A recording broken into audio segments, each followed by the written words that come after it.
We are live. We are live. You are live. Double tap it. Hey, MAGA Monday.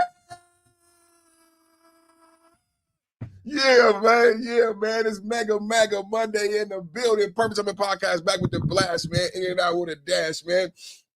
How's everybody doing today? MAGA Monday, man. How we sounding in the headphones, man? Let me know how we sounding in the headphones, man. Double tap hit the like button, man. Welcome. 1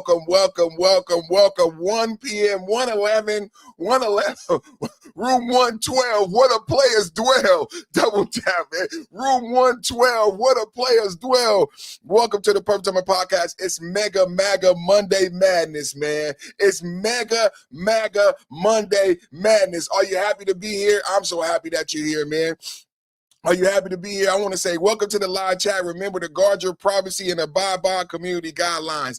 Welcome to the live chat. Remember to guard your privacy and abide by community guidelines. It's so important that you do so, man. I'm so excited for everybody to be here today, man. Another fire show. Y'all see it. Trump news. Giving Democrats the boo blues. Giving Democrats the boo blues. Trump news. Giving Democrats the boo. Yeah, man.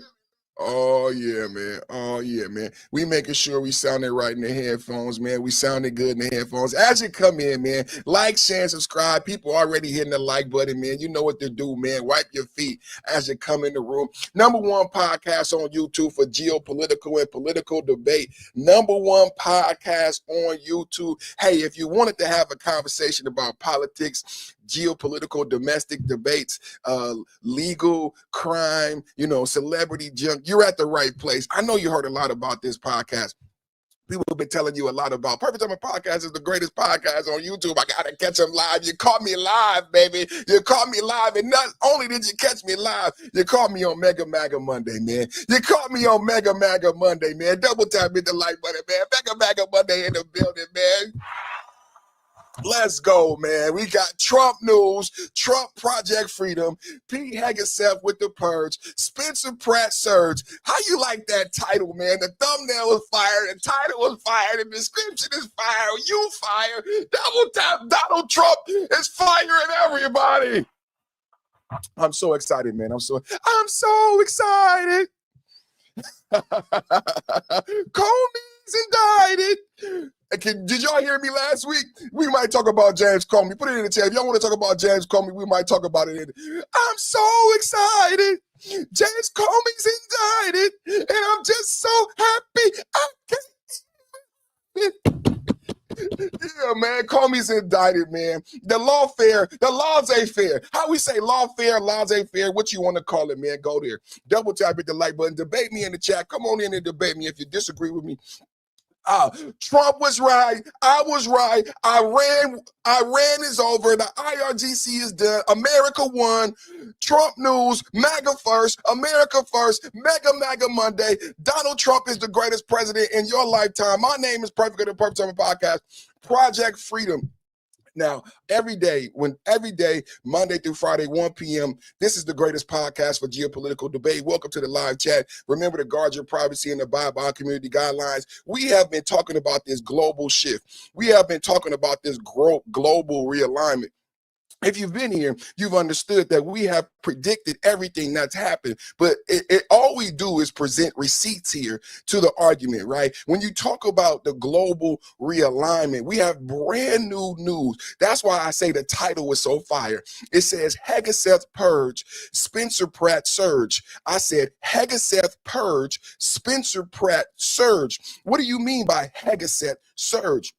How many people know about the cuts to NATO in Germany? But how many people are members and subscribers? See, in order to be abreast of these issues and be involved in the conversation at a very high level, you must be a member. You must subscribe and join and be a member. Donate to the channel, send gifts, send abundance of love and unity and respect and great admiration for America and America's soldiers. Back those soldiers. Thank you for your commitment. Thank you for all of your sacrifices. Now, Hegseth is purging soldiers from NATO in Germany to the tune of a couple thousand, I think 5,000. We got the details. How many people knew? See, we talked about last week and going back to 2025, we've talked about the changes in the global shift. It didn't just start in Venezuela. It goes back. It goes back to the Ukraine. It goes back to understanding Brexit. What I did last week is I laid down some ground because I don't think Americans, remember, we talked about Iran. We talked about the difference between Shia and a Sunni Muslim. I said America is really at a disadvantage in the Middle East with geopolitics. There's so much we don't understand. There's so much catching up we have to do. We need to understand the difference between a Shia and a Sunni Muslim. But beyond that, I've been talking about the NATO decoupling, right? And the romance dying with the monarchy, right? So that's one understanding. But when we look at NATO, what did I lay down last week? I laid down the understanding of Brexit. And I've talked about Brexit in different aspects. When we talked about Muslim proliferation in Minnesota, when we talked about the Mall of America, and you walk around the Mall of America and you think you're in Saudi Arabia with all of the hijabs and all of the Muslim garb, right?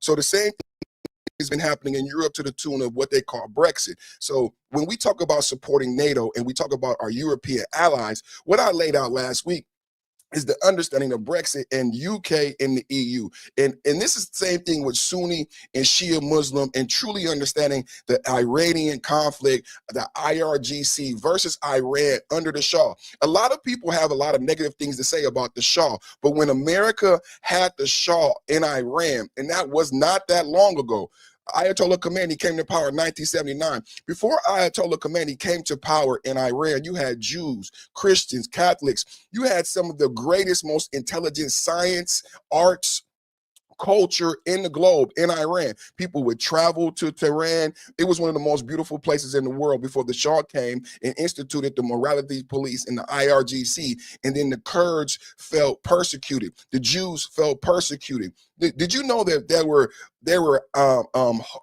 what's the word? People born in Iran, native Iranian Jews. How many people knew that there were native Iranian Christians before Ayatollah Khomeini? Iran was a beautiful place. A lot of Americans truly don't understand the conflict and what the goal is in Iran. The goal is to get back to when we had the Shah in Iran. I'm not saying we need a Shah, but we need freedom in Iran to where the Kurdish women are not forced to wear hijabs and get beat and unalived in the van by the morality police, where young men are not hung, where 35,000 people are not killed by the IRGC in this Muslim what's the word? This Shia Muslim regime, this jihadist Shia Muslim regime. So when we talk about these understandings, and then so last week I talked about understanding Cyprus in the UK and understanding the EU, right? Understanding what is actually happening when we talk about NATO, because today we're going to talk about Pete Hegseth, Department of War, Pete Heggie, baby. That's my baby, man. That's my baby. Double tap, hit the like button, man. Pete Hegseth. Pete Hegseth drawn down in Germany, but really it's a drawdown in NATO. I mean, we already drew down the USAID. I broke down the USAID, Department of Education, Department of War. Donald Trump's only been president for 14 months, but there's so many accolades we can list. The Gulf of America, Department of Education, Department of War, Pete Hegseth. Now, we talked about NATO budget. We drew down USAID. No more LGBTQ dances. No more go dance with your gay ass. So if you gay, you got to support your own gay agenda. If you LGBTQ in Africa, America is no longer going to fund your LGBTQ prom. That's not what tax dollars is for. Donald Trump is the greatest president to ever live.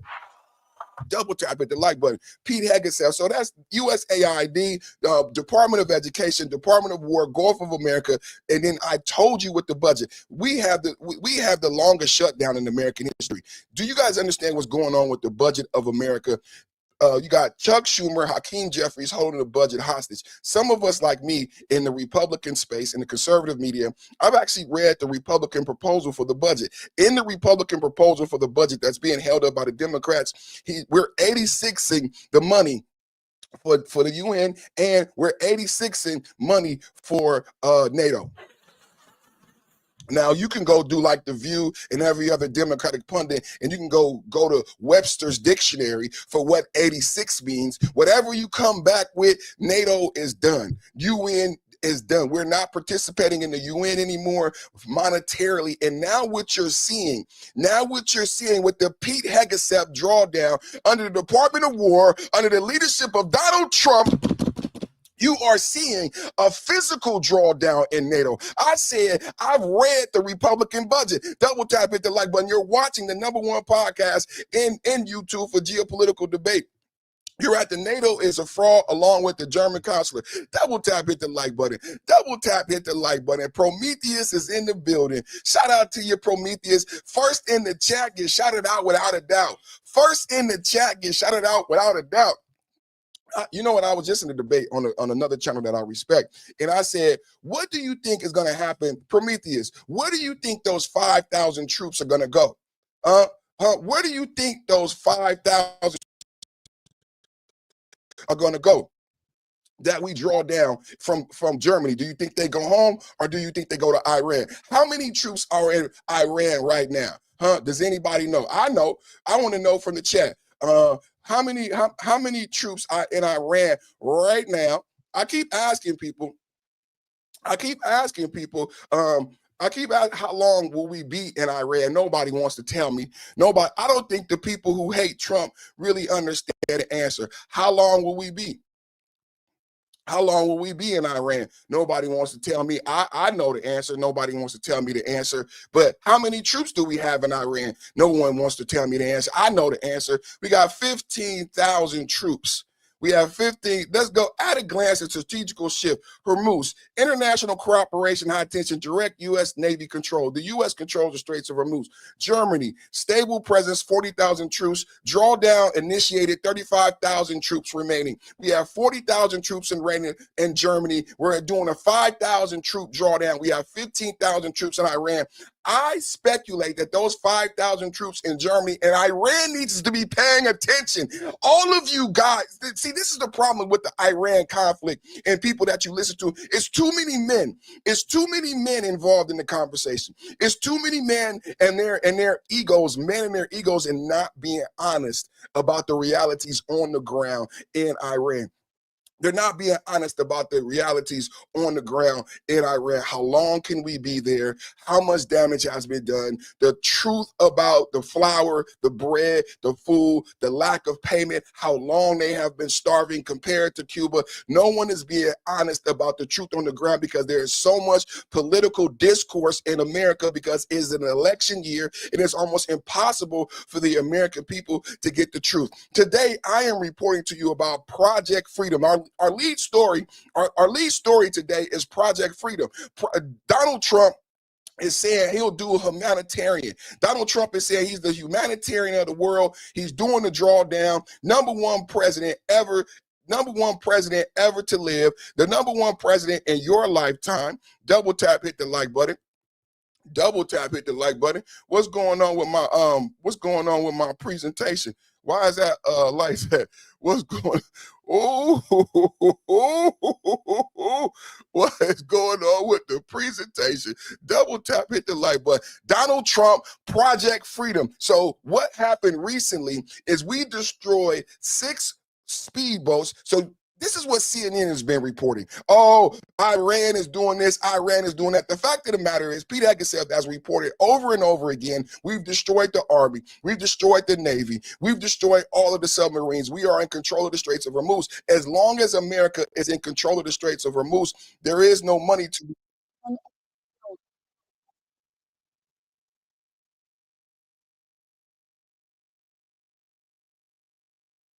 as a second UK ship has reported they were attacked in the critical waterway. Mark Meredith is live at the White House with the latest. Mark. Charlie, Brian, and Ainsley, good morning, friends. Once again, this morning, U.S. Central Command is denying an Iran report that it had struck a U.S. warship. This back and forth all comes as the White House is launching a new effort to basically unclog the Strait of Hormuz, get ships that have been stuck in the Persian Gulf out of the area. You can imagine what it's been like the last few months. The president is calling this a humanitarian mission in an effort to try to free up those ships. You can imagine what it's been like for those cargo crews who have been stuck running out of food, waiting for relief. The president posting on Sunday, for the good of Iran, the Mideast, and the U.S., we have told these countries that will guide their ships safely out of these restricted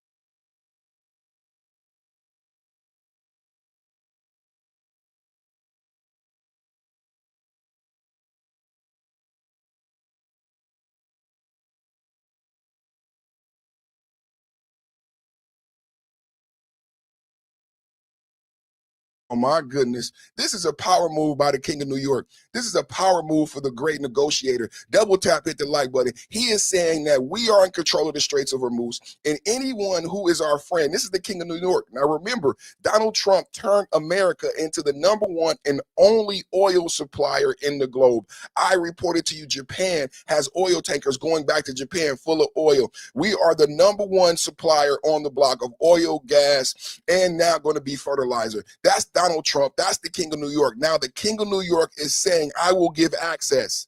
I will grant access to my friends. This is a power move. This is a power move. What did I just say? Iran and the region needs to be paying attention to what's happening in Germany. We have 40,000 troops in Germany. Pete Hegseth and Department of War just drew down 5,000 troops. The question on the table is, where do you think those 5,000 troops go? The other question on the table is, how many troops do we have in Iran now? The answer is 15,000. And I believe those 5,000 troops that we just drew down in Germany will be going to Iran. That puts the number over 20,000 American troops, but that's only 10% of our armed forces. I just reported we got 40,000 in Germany. People keep speculating how far America can and will go, but they're not giving you the true parameters. People keep speculating how far, all the way. What did that movie say about the Rangers? All the way, we don't fucking quit. I said over 20,000 soldiers, and that's only 10%. We got 40,000 in Germany. You have no idea, Iran, what's in store if you don't make a deal and give up the uranium. Back to the video. MAGA Monday. Double tap at the like button. Waterways so they can freely and ably get on with their business. The ship movement is merely meant to free up people, companies, and countries that have done absolutely nothing wrong.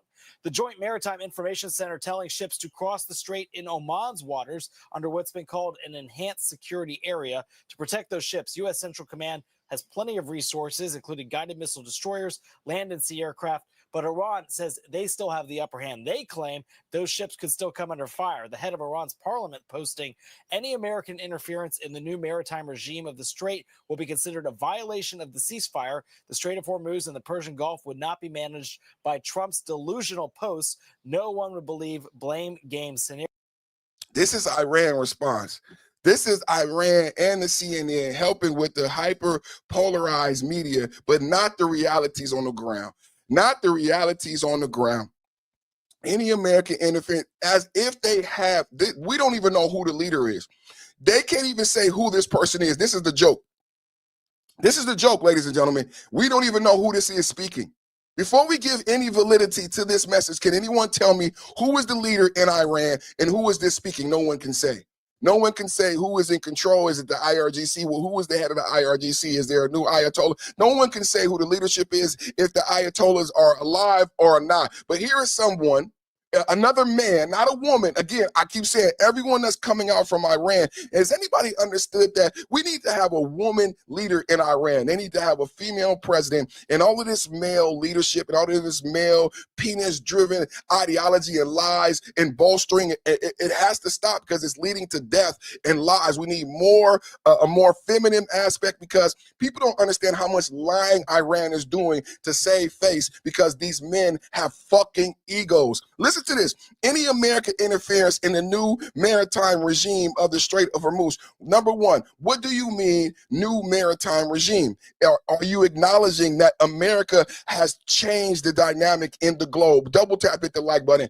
I've been reporting that. Are you acknowledging that America has changed the dynamic in the globe? Not just with NATO, not just with shutting down the Straits of Hormuz, but now we see the UAE leaving OPEC. We have collected $7 billion from Venezuela. I just announced a $2 billion deal that we just signed in Venezuela. So the barrels will go up.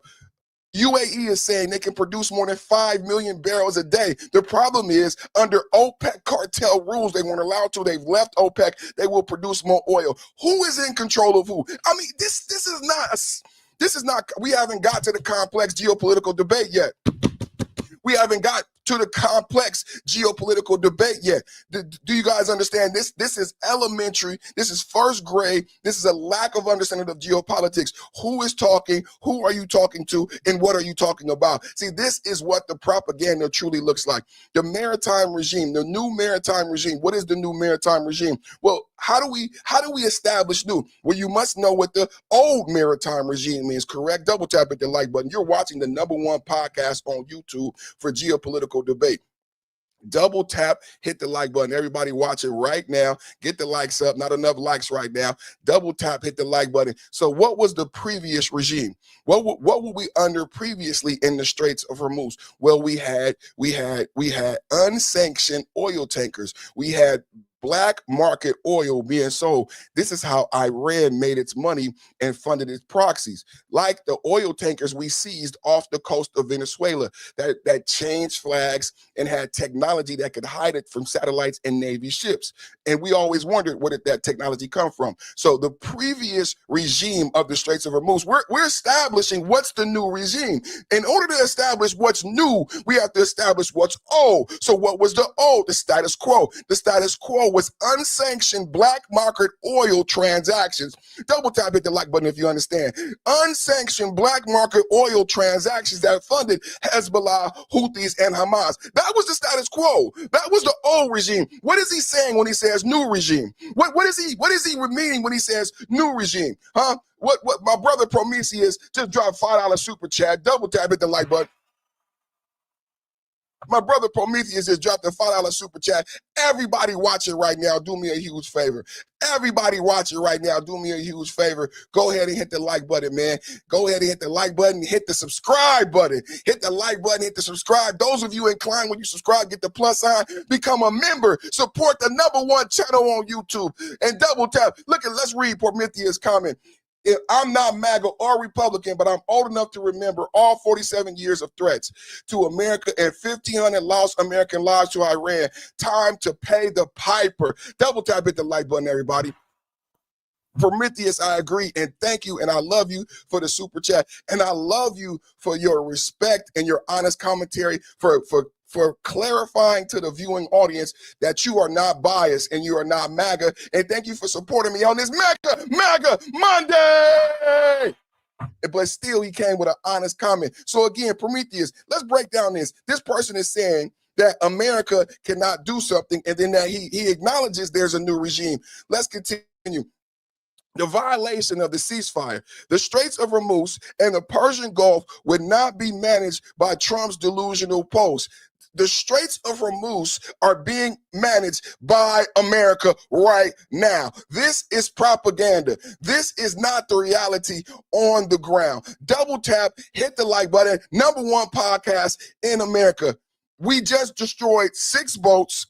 Now Trump said today through the Project Freedom, we will ferry vessels like the police, like we did in the 90s when NAFTA first was created. Now we have taken control of the Straits of Hormuz.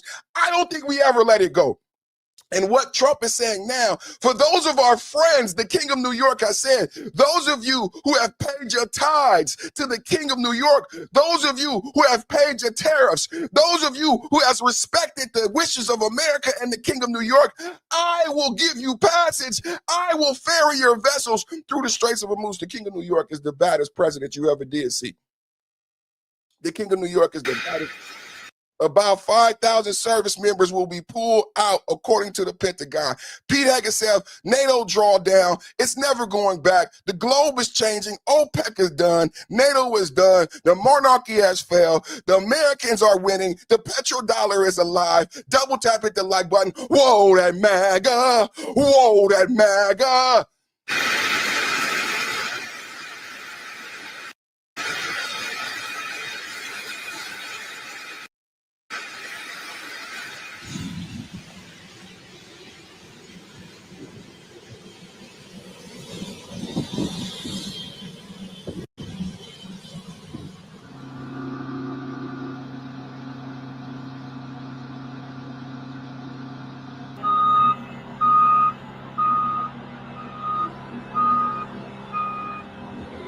Platform at 9:53 with 2 D-12 echoes weighing 300 pounds. Locks and shocks, I'll get the med kit and keep last off the aircraft. If you need help, lay down, give us a contact sign. The U.S. is to withdraw thousands of troops from Germany. This is a lot to unpack. A lot of people are speculating how long we could be in Iran and what damage can be done to Iran. And people speculate too much on how good Pete Hegseth is doing. I believe Pete Hegseth is one of the best Department of War leaders that we've ever had. He's doing a magnificent job. People don't understand what is going on in the globe. What I just showed you is that in this video, you see there are over 40,000 active troops in Germany, very close to Iran, very close to this conflict. These troops were never deployed to the Ukraine. Keep that in mind as we go down this conversation in this train of thought. We have over 40,000 active troops in Germany. They were never deployed to Ukraine. Now, Trump and Pete Hegseth have done a drawdown in Germany, right? We have drawn down troops, 5,000. How many troops do we have in Iran? I reported to you this morning that we have 15,000 troops in Iran, 3 aircraft carriers, and over 100 airships. I'll give further details later, but let's stay in Germany. Let's stay in Germany with brand new breaking news from today. Department of War head Pete Hegseth does a drawdown. This is not only a NATO drawdown. This is not only a message to the globe. It is a message to the region. What do I mean? It is a signal to Iran and everybody in the region of the American strength and American potential. We have 20,000 troops there. I'm saying 15,000 plus I'm saying the 5,000 from Germany will be on the way, but there's another 35,000 active troops in Germany. For everybody speculating on how much damage America could do in Iran and how quickly did we get 3 aircraft carriers, and how quickly do you think we can mobilize those 36,000 troops in Germany and quickly turn this 20,000 armed forces into 100,000 armed forces? I said earlier, we've spent $25 billion in Iran. We spent $300 billion in Ukraine. What happens to Iran if America commits $300 billion to the Iranian conflict? Pete Hegseth just asked for 1.5 trillion.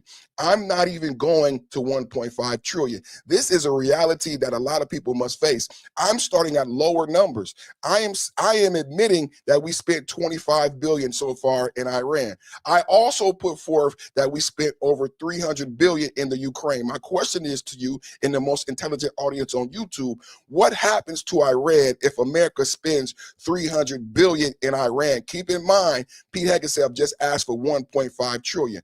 So the bandwidth for America to spend 300 billion is there. Even if Pete Hegseth doesn't get half of what he asked for. Are you guys listening? Even if Pete Hegseth doesn't get half of what he asked for, that's over $700 billion. My question is, what happens to Iran if we spend 300 billion? What happens to Iran if we spend 300 billion? That's the question, right?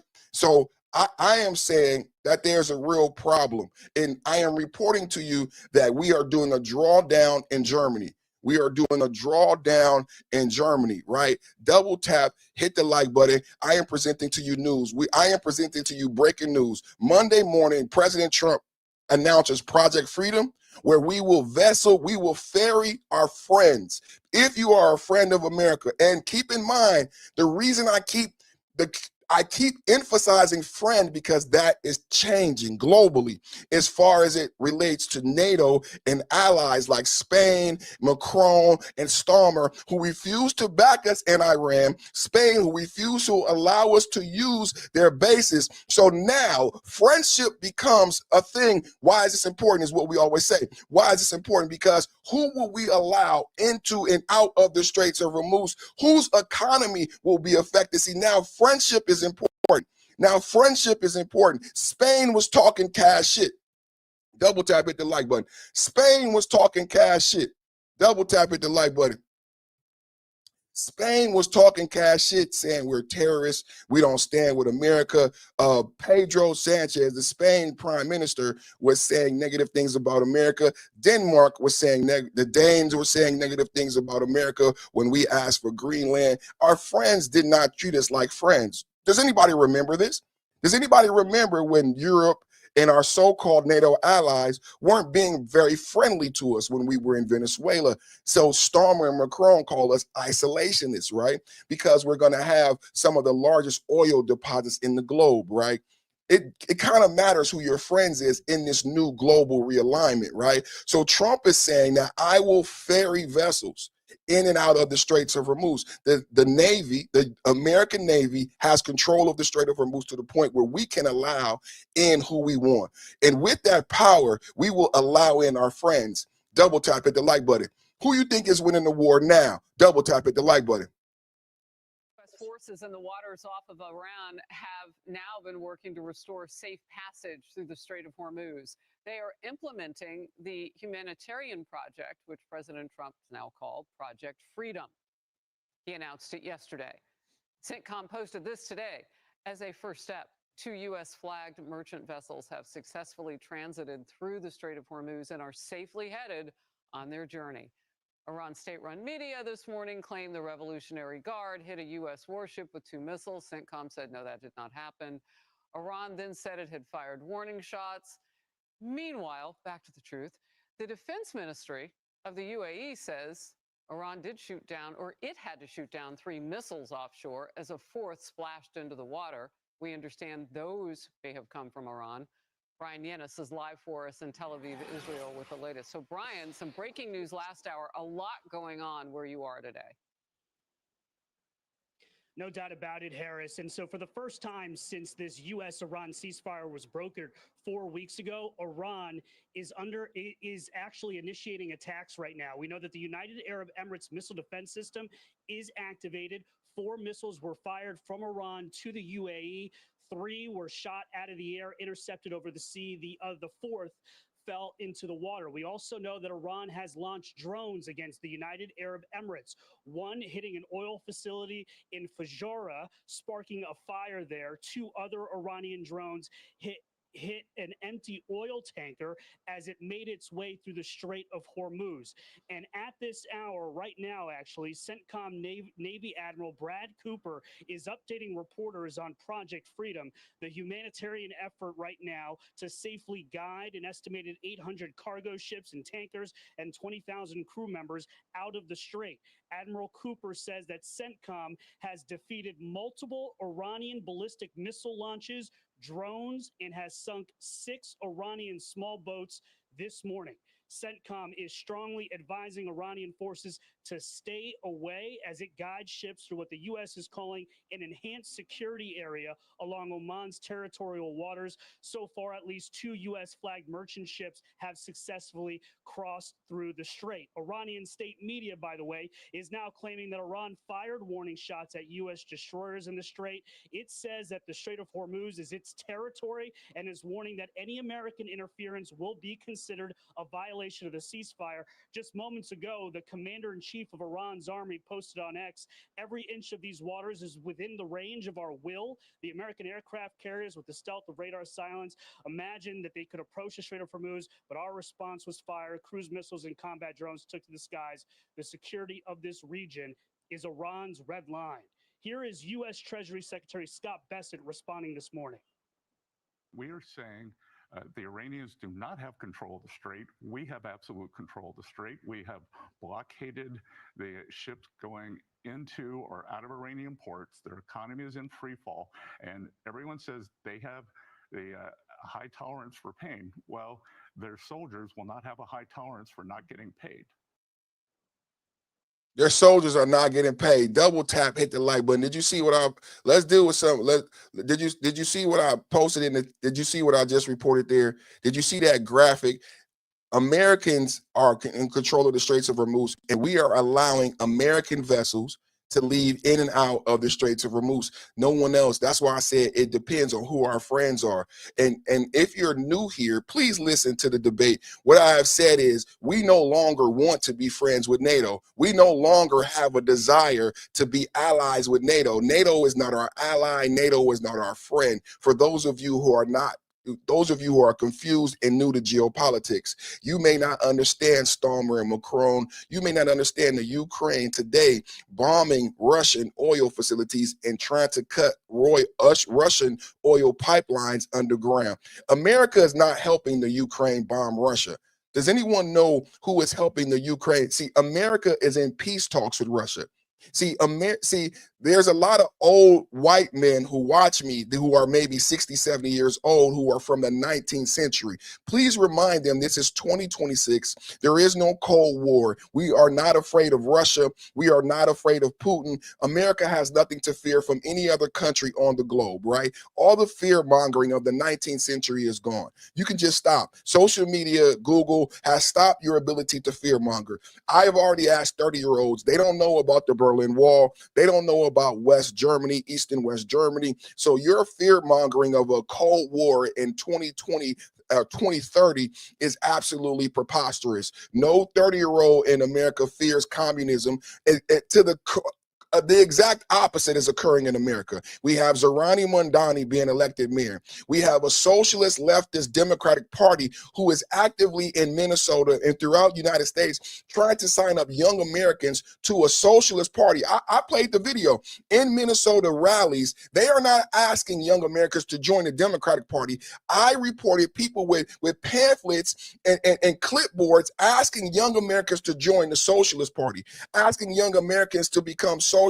And so there is no fear of socialism and communism in America. No one in America feels like you feel. You are an old man with an old, antiquated way of thinking. We no longer have need for the monarchy. The monarchy is gone, right? The House of Lords are no longer, I know you may not know these details. The House of Lords are no longer in the parliament, right? You used to be born and you got a seat in the parliament. That's done. Europe has changed. Brexit has changed Europe forever. America is changing forever, right? We no longer have this romance with the monarchy, right? White men like you in the 19th century used to care about blue bloods and the royal family and visiting Paris and all of this bullshit. And this is the West, right? Europe is the West because a lot of white people were from Europe. Well, newsflash, America is no longer white. It's the first year where America is less than 60% white. In 2045, it will be a minority majority country. These are global shifts that is beyond an old white man from the 19th century's understanding. These global shifts are beyond an old white man from the 19th century's understanding. You want to bring Cold War era politics into 2026. I need you to go have a nap for the rest of your days. I need you to go have several sips of melatonin and sleep. Sleep for a long time and never wake up again. That's what I need you to do because the 19th century is over. The Cold War is over. People like you is why we don't have IDs when we go to vote. All black people across America is saying there are no hurdles to black people having an ID. Black people are working. Black people are wealthy. Black people have no problem with showing an ID to go vote. But old white men, is everybody listening? Old white men keep saying that there is something wrong with black people and somehow black people don't know how to get an ID. And somehow black people in 2026 would have a problem with showing a legitimate ID, proving their citizenship to vote, along with every other American. See, the thing is, the SAVE Act would not just be for black people. This is why no one black has a problem with the SAVE Act. Only old white men like you have a problem with the SAVE Act. All black people, if everyone in America has to show an ID, black people have no problem with showing an ID, making sure that only citizens vote. But if old white men on the Democratic left keep bringing up the 1960s rhetoric, 1960 ideology, and trying to put the 1960s in 2026, see, this is what happened when you have Chuck Schumer being in the Senate way too long. This is what happened when you have Nancy Pelosi being in the Congress way too long. You have 19th century antiquated politics trying to be brought into 2026. And you won't be honest about the fact that my 30-year-old wife doesn't know anything about Berlin Wall, East and West Germany. So please stop with the rhetoric about allies and us getting our allies back. When you say allies, who do you mean? Do you mean Europe as the EU, the European Union, or do you mean Britain and UK? Because what I reported last week is I said a young man went to Cyprus. Is everybody listening?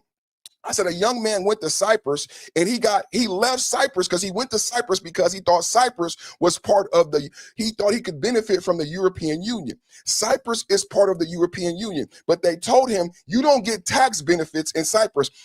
What do you mean I don't get tax benefits in Cyprus? They said you are a UK non-EU citizen. I said, wait a minute, what are we paying for? When this person talks about allies, who is our ally? Because if they have separated, why are you playing this antiquated 19th century game? If a young man who lives in the UK can't even benefit from the European Union in Cyprus, what are you talking about ally? They're not allies of each other. They're not allies of each other. This young man can't even get tax benefits in Cyprus. They said you are a UK non-EU citizen. So who is NATO in 2026? After Brexit, after OPEC falling, what is going on? I said there's a global shift. There's a global shift, and old white men like you want to, I think you should just go to sleep. Just go to sleep. Just go to sleep, take a nap, and we're going to put you to bed. Take your medicine, take a nap, and go to bed. You don't understand 2026. You just don't. There is no Cold War, and there is no civil rights, and there is no Jim Crow. How old is Bernie Sanders? 80 years old. How old is these white men? These are old white men talking about Jim Crow in 2020. I find it insulting. As a black Republican, I find it insulting. As a black Republican, I find it insulting that that's what you want to do. That's how you feel. Double tap. I love roasting. That's what I do. I roast. That's what I do. I roast. I tell the truth and I roast. You don't want to know the truth. Double tap, hit the like button. Let's get the likes up. Let's get the likes up. Donald Trump in America has control of the Straits of Hormuz. I am reporting, my lead story today is Operation Project Freedom. Donald Trump, Operation Project Freedom. America wins, Trump wins. Double tap, hit the like button. We don't have enough likes. Get the likes up. I love all of you. Mega MAGA Monday. Trump news, Trump news, Trump news. Giving Democrats the boo-hoo blues. Giving Democrats the boo-hoo blues. Donald Trump, United States of America, has won in Iran. We have shut down the Straits of Hormuz. That's been in effect for over 2 weeks. What we are saying today is that we will allow Monday morning Operation Project Freedom on Mega MAGA Monday. Breaking news. Double tap, hit the like button.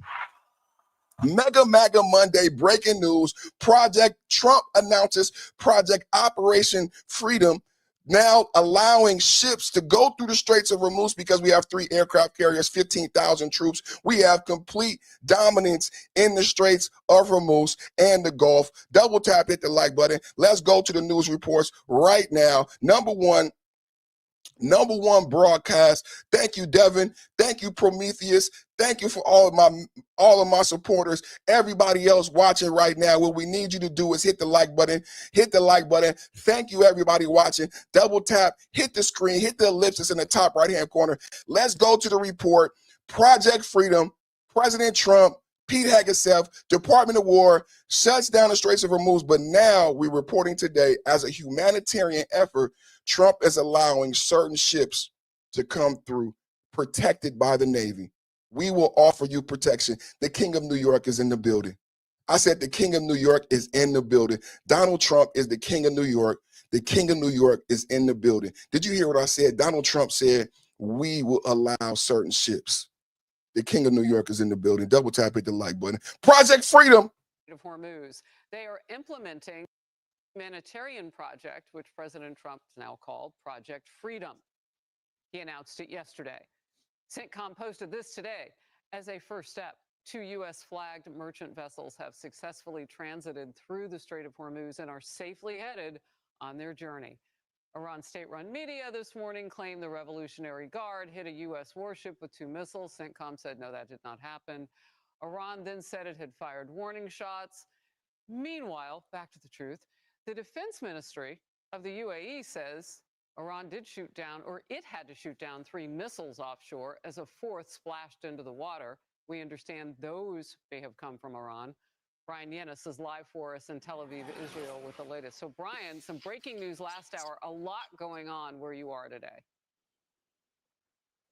No doubt about it, Harris. And so for the first time since this U.S.-Iran ceasefire was brokered 4 weeks ago, Iran is actually initiating attacks right now. We know that the United Arab Emirates missile defense system is activated. 4 missiles were fired from Iran to the UAE. 3 were shot out of the air, intercepted over the sea. The 4th fell into the water. We also know that Iran has launched drones against the United Arab Emirates, one hitting an oil facility in Fujairah, sparking a fire there. 2 other Iranian drones hit an empty oil tanker as it made its way through the Strait of Hormuz. So I'm reporting breaking news right now. I'm reporting breaking news that Iran has broken the ceasefire. He's just reported that for the first time in 4 weeks, Iran has shot missiles at the UAE. Now, keep in mind, everybody wants to say what they want to say, but the UAE just left OPEC.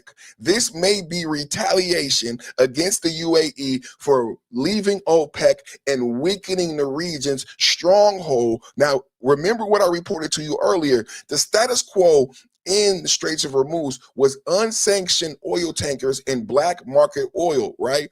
The OPEC is a black market illegal cartel that controls oil prices. When the UAE left OPEC, it weakens the region. Even though American media is not telling you this and not being honest with you about geopolitics and the global ramifications of what's actually happening in the globe, the UAE leaving OPEC is big, especially for those people watching me who are trapped in 19th century politics, who believe people like OPEC, NATO, the UN still have influence in 2026. They're living in 1970. I need everybody to understand a lot of opinions that you hear are from people who are living in 1970 when OPEC still mattered, when NATO still mattered, when the Cold War was relevant. It is 2026. And I don't believe Iran is happy, and those people who want Iran to prosper is happy with the global shift, including the UAE leaving OPEC and saying it's not just the UAE leaving OPEC, it's the UAE and why they're leaving OPEC, that they don't want to follow the cartel's rules and the cartel's price fixing that affects America like it did in 1970 because the globe is changing. The UAE doesn't want to be part of that cartel and they want to produce more oil. The problem with the UAE producing more oil is that would benefit America, and the whole reason the cartel existed, the whole reason the OPEC cartel existed was to fuck with America. Let's get back to the video. And at this hour, right now, actually, CENTCOM Navy Admiral Brad Cooper is updating reporters on Project Freedom, the humanitarian effort right now to safely guide an estimated 800 cargo ships and tankers and 20,000 crew members out of the strait. Admiral Cooper says that CENTCOM has defeated multiple Iranian ballistic missile launches, drones, and has sunk 6 Iranian small boats this morning. CENTCOM is strongly advising Iranian forces to stay away as it guides ships through what the U.S. is calling an enhanced security area along Oman's territorial waters. So far, at least 2 U.S.-flagged merchant ships have successfully crossed through the strait. Iranians. So what you're seeing on the screen is a visual of U.S. guiding U.S. ships through the strait successfully without any problem safely. And also the U.S. has eliminated 6 Iranian small boats attempting to interfere with commercial shipping. We have complete control of this region. This is not for speculation. That's why I keep giving you the math. 3 aircraft carriers, over 100 airships, 15,000 troops, 5,000 troops just got drew down from Germany with 36,000 more ready to go. Did you guys hear what I just said? We will potentially have 20,000 troops, 3 aircraft carriers, over 100 airships. We are controlling the Straits of Hormuz, and we have 36,000 troops in Germany who are preparing to come to Iran. America will not lose. America will not leave. America has won. And the only thing stopping the reality is this election year and the fact that we have socialists left who don't love America, who would rather lie to you and to tell you the truth. We only have 10% of our Navy there, and we are controlling the Straits of Hormuz. I said we only spent $25 billion there, and we are controlling the Straits of Hormuz. I compared that to $300 billion spent in Ukraine. And then I asked the people who disagree with me, what would happen in Iran if we spend $300 billion in the Iran conflict? The same amount spent in Ukraine. But wait, what I gave is context. I said Pete Hegseth just asked for 1.5 trillion. So I said, if Pete Hegseth doesn't even get half of what he asked for, if Pete Hegseth doesn't even get half of what he asked for, that's 700 billion. So what happens in Iran if we get 700 billion and we spend 300 billion? What happens? State media, by the way, is now claiming that Iran fired warning shots at U.S. destroyers in the Strait. It says that the Strait of Hormuz is its territory and is warning that any American interference will be considered a violation of the ceasefire. Just moments ago, the commander-in-chief of Iran's army posted on X, every inch of these waters is within the range of our will. The American aircraft carriers with the stealth of radar silence imagined that they could approach the Strait of Hormuz, but our response was fire. Cruise missiles and combat drones took to the sky. The security of this region is Iran's red line. Here is U.S. Treasury Secretary Scott Bessent responding this morning. We are saying the Iranians do not have control of the strait. We have absolute control of the strait. We have blockaded the ships going into or out of Iranian ports. Their economy is in free fall. And everyone says they have the high tolerance for pain. Well, their soldiers will not have a high tolerance for not getting paid. No, wait. Let's that. I'm not going to let that go. This is the second time. So let's go over the secretary and what does he mean by soldiers not getting paid, and what does he mean by the economy and resilience? What I reported last week. If you're new here, what I want you to do is hit the like button. If you're new here, please hit the like button, hit the subscribe button. What I reported last week on the ground in Iran, what the secretary is talking about is that we have a starvation issue like Cuba. When we went to Venezuela, we stopped oil going to Cuba.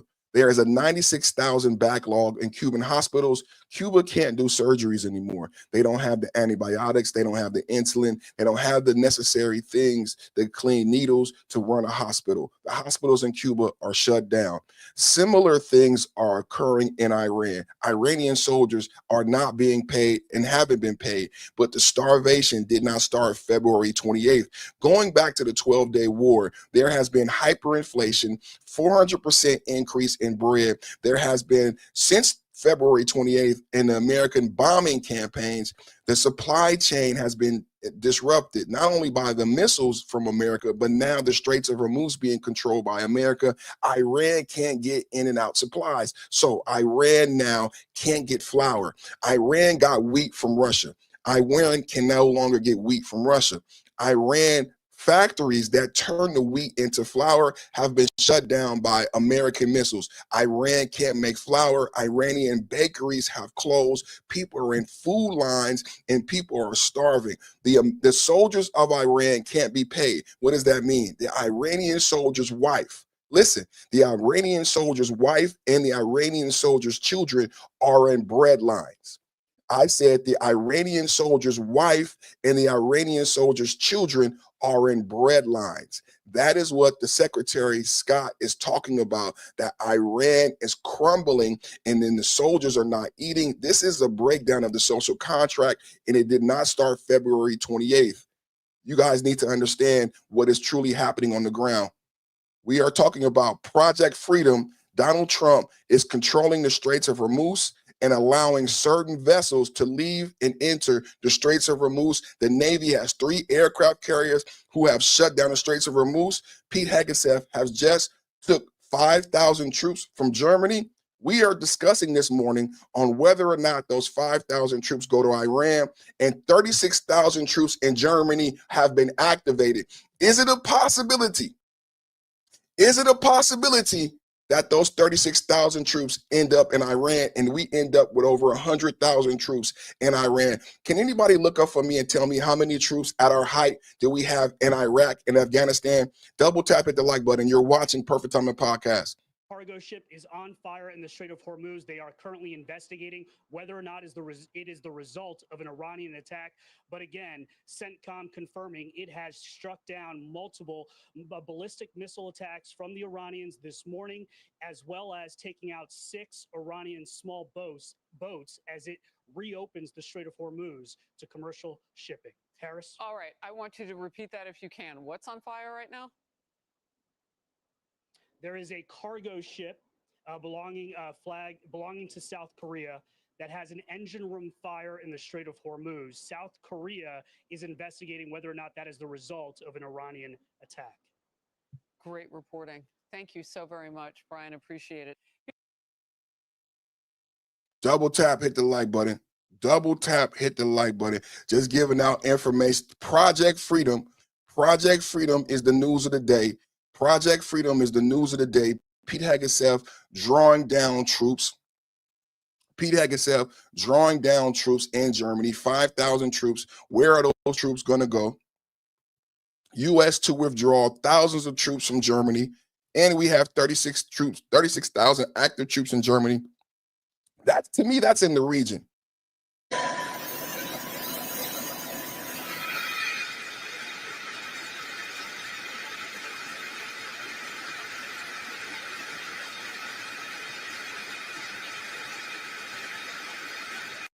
So over 5,000 troops leaving Germany right now. This is Germany. I'm coming to you live from Germany. Double tap, hit the like button. You're watching the Perfect Time podcast. Pete Hegseth, Department of War, 5,000 troops being drawn down from Germany. Coming to you live from Germany right now. Let's get the likes up.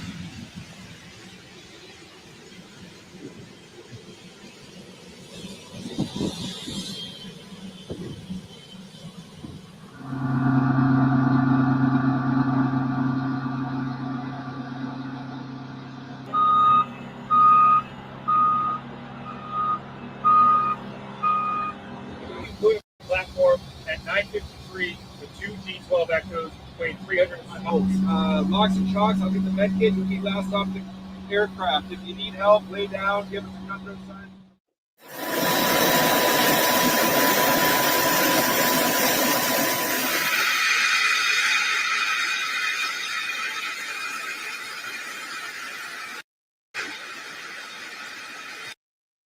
We expect the withdrawal to be completed over the next couple of months. The U.S. is withdrawing thousands of troops from Germany. How many people knew how many troops we had in Germany? How many people knew how many troops we had in Germany? Germany has the largest deposit of troops over the region with over 40,000 troops in Germany. Germany has the largest deposit of troops over Europe with over 40,000 troops in Germany. This is what we talk about when we say, what is NATO without America? They don't never give the logistics of what's going on and what it means to be friends with America. Double tap, hit the like button. Blockade that's 100% effective, and they're getting no business. And as you know, they're not doing well economically, financially. They're not doing any business because of the blockade. They want to make a deal. We have been speaking to them, but they don't even know who's leading the country. They're in turmoil. Blockade that's 100% effective, and they're getting no business. And as you know, they're not doing well economically, financially. They're not doing any business because of the blockade. They want to make a deal. We have been speaking to them, but they don't even know who's leading the country. They're in turmoil. Blockade that's 100% effective, and they're getting no business. And as you know, the blockade is 100% effective, and it's been going on for 4 weeks. They're dealing with the same issues as Cuba. I know there's a lot of speculation. There's a lot of Monday morning quarterbacks. You're watching the #1 podcast on YouTube for geopolitical and domestic debate. There's nobody who understands these issues better than me. If you want to look for the Monday morning quarterback, if you want to look for the John Elway, the Joe Montana, you're at the right podcast right now. A lot of people don't understand how we got here and why we're here. That's why we're having this conversation right now. We are in control of the Straits of Hormuz, and the same thing that is happening in Iran is what is happening in Cuba. Can you tell me what's happening in Cuba right now? A lot of people don't understand how geopolitics work and how these things are interconnected. how these things are interconnected, how Venezuela was the domino, how Venezuela was the first domino, how we get Venezuela, how we gotten $7 billion out of Venezuela. We're in the offshore Qatari account. Today, I can report a $2 billion deal being signed in Venezuela. I gotta tell you these things. A $2 billion deal being signed in Venezuela, so you understand the geopolitical domino, right? In Cuba not being able to open hospitals, not being able to open schools because of not only the oil embargo, but tariffs. Because not only did we stop oil going to Cuba, but Trump said, if anyone helps Cuba, we will give you a heavy tariff. Now, what you need to understand is not only did we take Cuba without any violence, right? No one got hurt. We took Cuba. We took Cuba. We arrested Maduro for unsanctioned black market oil and drugs and gangs. We took Cuba. We took Venezuela, right? We took Venezuela. We took Maduro. When we took Venezuela, we took Maduro. Cuba began to wither away on the vine. But that's not all. Remember the oil tankers? Remember the unsanctioned oil tankers that we took off the coast of Venezuela? Turns out this is the same thing we're dealing with in the Straits of Hormuz. How did Iran make its money under Biden and Obama? Because remember, under the Trump presidency, Trump lobbied heavy sanctions on the Straits of Hormuz, i.e. you can't sell illegal black market oil via unsanctioned oil tankers under the Trump regime, right? But under Biden and Obama, how did Iran fund Hamas? How did Iran fund Hezbollah? Well, we found out through unsanctioned oil ships off the coast of Venezuela and unsanctioned oil tankers in the Straits of Hormuz. It was black market oil. It was black market unsanctioned oil tankers. And Obama and Biden didn't put that in the JPCOA. You hear Democrats and liberals talk about this nuclear deal that Obama had, that Joe Biden wanted so bad, but Joe Biden couldn't even negotiate the deal because he was so old and decrepit that he sent the Europeans to negotiate the deal. Keep in mind that I told you that there is a difference between the UK and the European Union. So who was negotiation? I don't know. Was it people from the UK? Was it people from the European Union? Doesn't matter. They didn't get a deal in Vienna.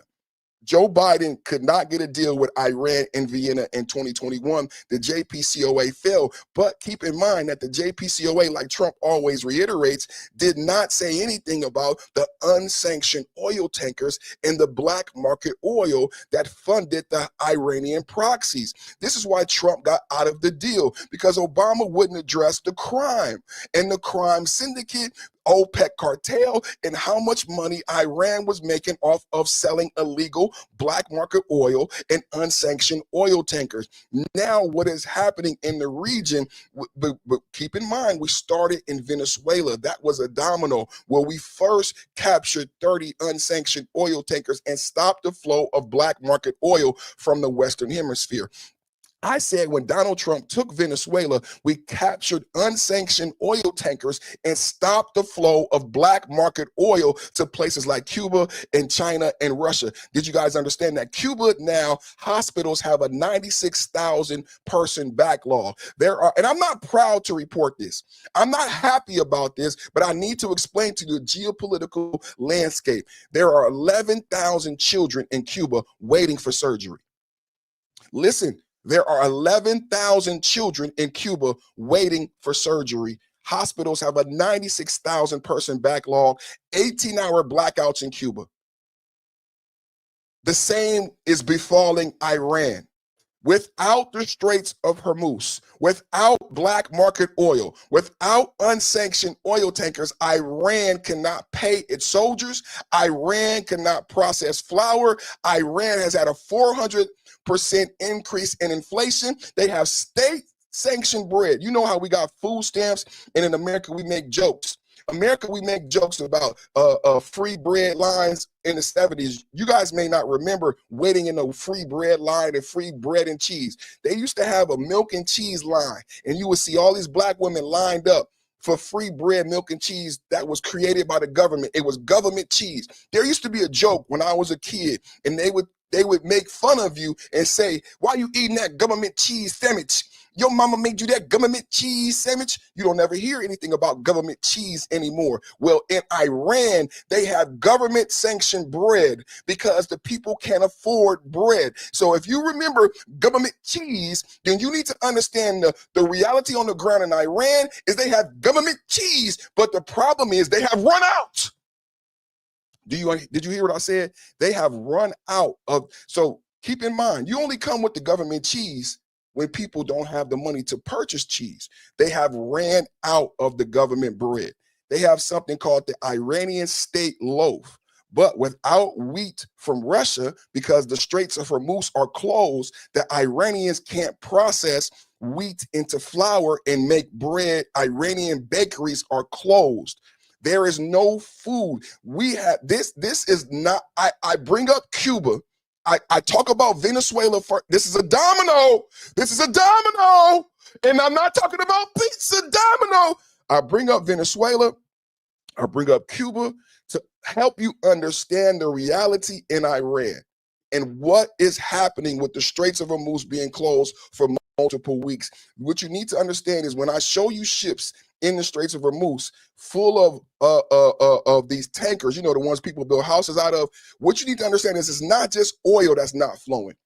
Supplies are not flowing. Flour, insulin, antibiotics, needles, bandages. Are you guys listening to these things are not being discussed? If the Straits of Hormuz are closed, you can't get things that you need for babies, children, and women into Iran. And the same is true in Cuba.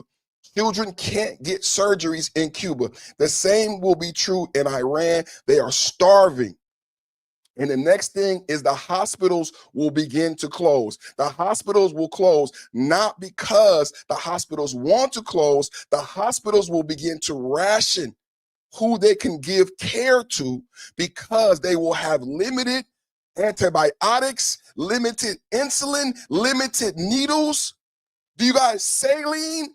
Saline, they have run out of saline. They have run out of insulin. They have run out of clean needles. This is true in Iran and Cuba. Nothing is coming in until they make a deal, until they give up their uranium. Nothing is coming in until they give up their uranium.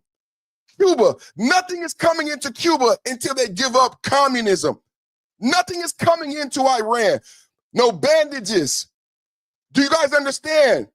Children will die in Iran. Women will die and go hungry. If you are pregnant in Iran, if you are pregnant in Cuba, what will it be like to have a child? These are the real questions.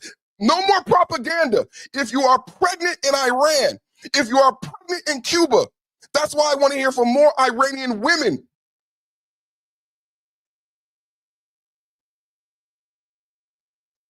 No, they're not doing blockade that's 100% effective, and they're getting no business. And as you know, they're not doing well economically, financially. They're not doing any business because of the blockade. They want to make a deal. We have been speaking to them, but they don't even know who's leading the country. They're in turmoil. Blockade that's 100% effective, and they're getting no business. And as you know, they're not doing well economically, financially. They're not doing any business because of the blockade. They want to make a deal. We have been speaking to them, but they don't even know who's leading the country. This is a good question. Who is leading the country? Who is leading the country? I said earlier when we discussed this, I said, how many people know that they were under the Shah? I know the Shah was a dirty Shah. I know about the Shah. I know about MI6 and the CIA installing the Shah. But what you guys don't never talk about with the Shah of Iran is that Iran had Jews, native Iranians were Christians, Jews, Catholics, Muslims, and everyone lived together just like in America. So it should not sound like a far-fetched thing. When I bring up Iran before the Ayatollah Khomeini, in America, we have people from the Middle East. I work in IT. I work with a lot of people from Yemen. I work with a lot of people from Iraq, Afghanistan. Everyone comes here. Everyone comes here. Everyone gets along. We have Jews. We have Muslims. We have Christians, all in the same IT. all in the same room, working together at the hospital. No one has a problem with anybody. We're friends. We eat lunch together. In Iran, before Ayatollah Khomeini, under the Shah, there were up to 2 to 3 million Jews, Christians, and Catholics. Who know that? Who knew that? How many people truly knew what is happening?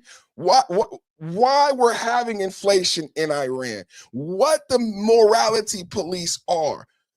I wish CNN would do a deep dive on a morality police. CNN, how about you educate the American people on the morality police and what they do and what life in Iran was like post 1979, what it was like under the Shah. There were over 2 to 3 million non-Muslims. They left. There's like 200,000. The woman that was beaten by the Iranian, the woman that was beaten by the morality police for not wearing her hijab correctly was Kurdish. Americans don't even know about the Kurds. They're not just only Muslims in Iran. I wish the CNN would teach Americans this. There are not just Muslims, and there are not just one type of Muslim in Iran. Iran is complex. Iran is diverse. Iran was beautiful, full of culture, full of different language and people and art and science. Well, when the Ayatollah Khomeini came in, it changed everything and it put certain peoples under persecution. Right now, Monday morning, what we're talking about is Operation Project Freedom. Donald Trump, the United States Navy, has complete control of the Straits of Hormuz. We destroyed today. Listen, this is not last week. This is today. This is Mega MAGA Monday. This is Monday morning. We destroyed 6 Iranian speedboats. How many? I am so tired of CNN. For the last 4 weeks, we have reported that we have shut down the Straits of Hormuz. What does CNN keep showing? These speedboats every day. Guess what happened today? We blew up 6 of them motherfuckers, blew them out the water. And America said, we will allow our friends to transverse the Straits of Hormuz with our protection. Let's go to the reports. America, Project Freedom, Donald Trump. Double tap, hit the like button, and subscribe. Thank you, everybody. Operation Epic Fury. Right now, U.S. forces are helping ships that are trapped in the Strait of Hormuz as part of what the president has dubbed Project Freedom. So it comes as a second UK ship has reported they were attacked in the critical waterway. Mark Meredith is live at the White House with the latest. Mark.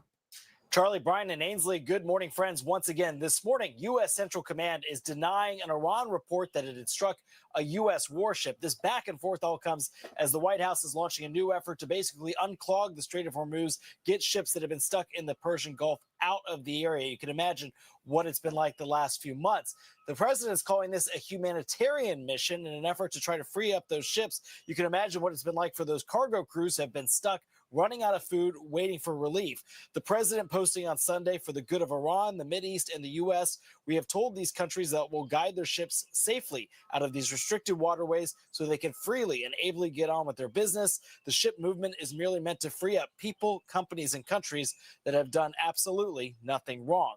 The Joint Maritime Information Center telling ships to cross the strait in Oman's waters under what's been called an enhanced security area to protect those ships. U.S. Central Command has plenty of resources, including guided missile destroyers, land and sea aircraft, but Iran says they still have the upper hand. They claim those ships could still come under fire. The head of Iran's parliament posting, any American interference in the new maritime regime of the Strait will be considered a violation of the ceasefire. The Strait of Hormuz and the Persian Gulf would not be managed by Trump's delusional posts. No one would believe blame game scenarios.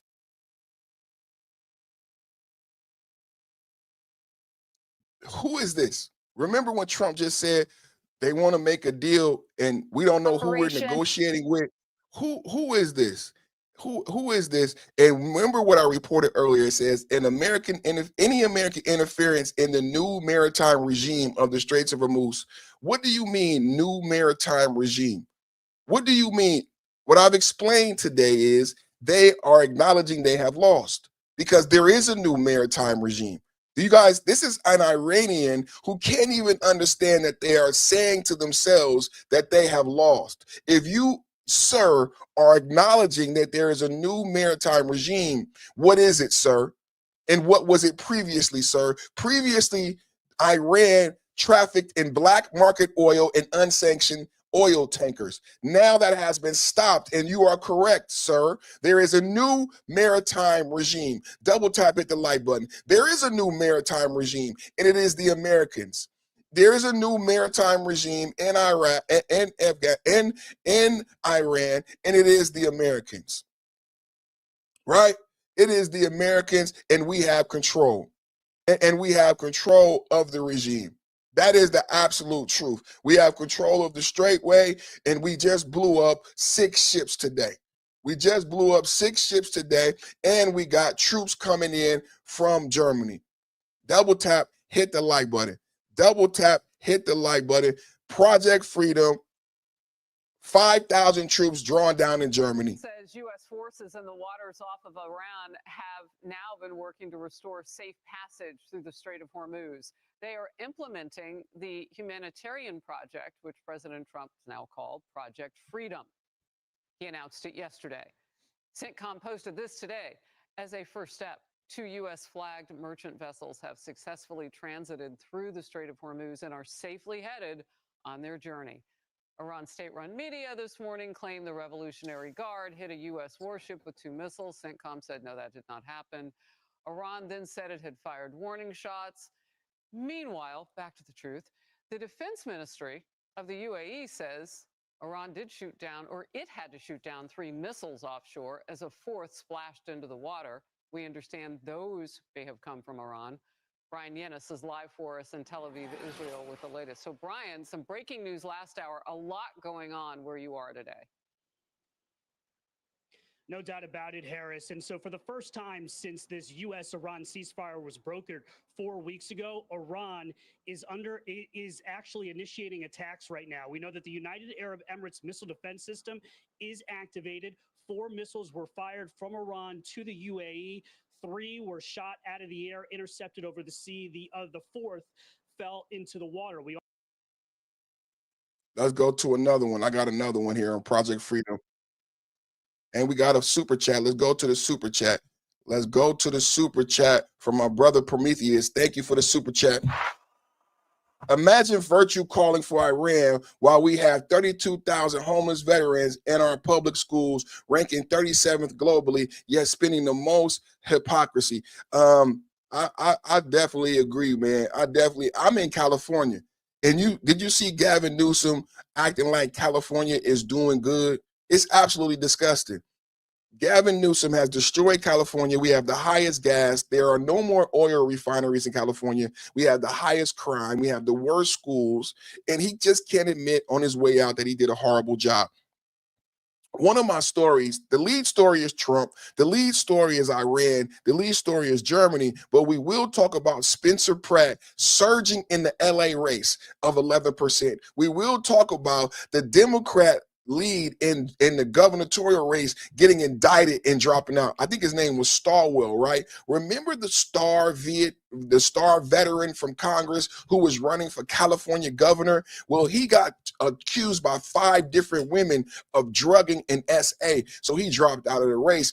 I said California will not elect a Democrat again for the next 10 to 20 years. I think it's true. If you look at the new polling, if you look at the Supreme Court on racial gerrymandering, I don't see a Democrat getting elected again, right? Not for a long time unless they cheat.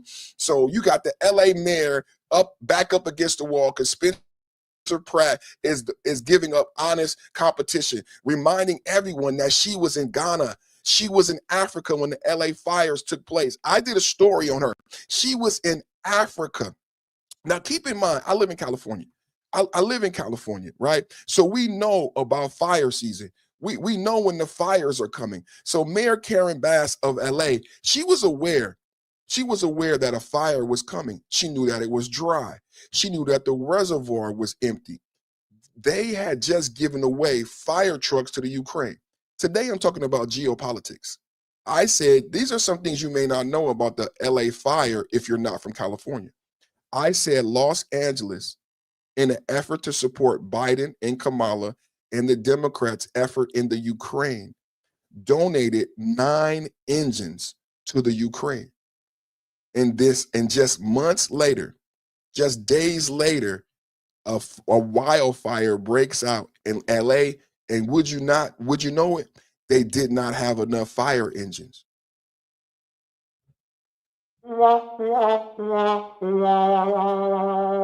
I said Los Angeles donated 9 engines to the Ukraine to be good Democrats, to be on the national news, to support Kamala and Biden in our efforts in the Ukraine and support the Ukrainian people, to support our NATO allies. 9 fire engines. And then she goes to Ghana. Karen Bass, LA mayor. Then she goes to Ghana, Africa. She's not the mayor of Ghana, Africa. She's not the mayor of Ghana. She is a mayor of Los Angeles. She has a job in Los Angeles. The people elected her to do a job in Los Angeles, but when the fire broke out, she was in Ghana, Africa, after being a California citizen. Listen, if you live in California, you know about the fires. It's like living in the Midwest and knowing about the tornadoes, right? And the twisters. There was a movie. There are tornado watchers. There's a movie called Twisters, right? So if you live in the Midwest, you know how to be safe from a tornado and a twister. You know when it's that season. Tornado Alley, you know, when it's tornado or twister season, right? In California, we have the same relationship with wildfires and forest fires. We do certain things to protect us throughout the year. We have to water the grass. We used to do things called control burn, and we used to clean up the forest. Under Gavin Newsom and brand new EPA regulations, they stopped doing control burns. They made it illegal to do control burns and to clean up the forest and the dead shrubbery. So we know about wildfires in Los Angeles. We know there's a season when there's the highest potential for a wildfire. Guess when Karen Bass, Los Angeles mayor, decided to go to Ghana? Guess when her black ass, Wakanda, Obama woman, guess when her black ass decided to go to Ghana, which was not her job? She goes to Ghana when every scientist had predicted the highest potential of a wildfire. And as a mayor, you get these reports. I know a lot of people who want to defend her will come out and say, well, how did she know? How would she know? You work at McDonald's, right? You make fries and cheeseburgers. No one is giving you a daily report. I get it. You didn't know that the fire was coming because you work at McDonald's. That's what you do. You flip burgers, you fry fries. I need to educate you. The mayor gets a daily assessment every day. If she's here, but I don't know what happens if you're in motherfucking Ghana. I don't know what happens if you're in Ghana, but the mayor gets a daily assessment of the dangers of what could happen. So the mayor has scientists and all type of people on the staff, and they told her. She knew the high potential of a wildfire, and she went to Ghana. I wish I was making it up. But a lot of you watching live in California. A lot of you watching live in the Midwest. So you know when it's tornado season. You know when it's wildfire season. And I put forth today that the mayor of Los Angeles knew it was wildfire season and knew there was a high potential of a fire, and her ass left anyway. And she wasn't here when the LA burnt down. So we will be talking about Spencer Pratt later and his surge of 11% over that clown.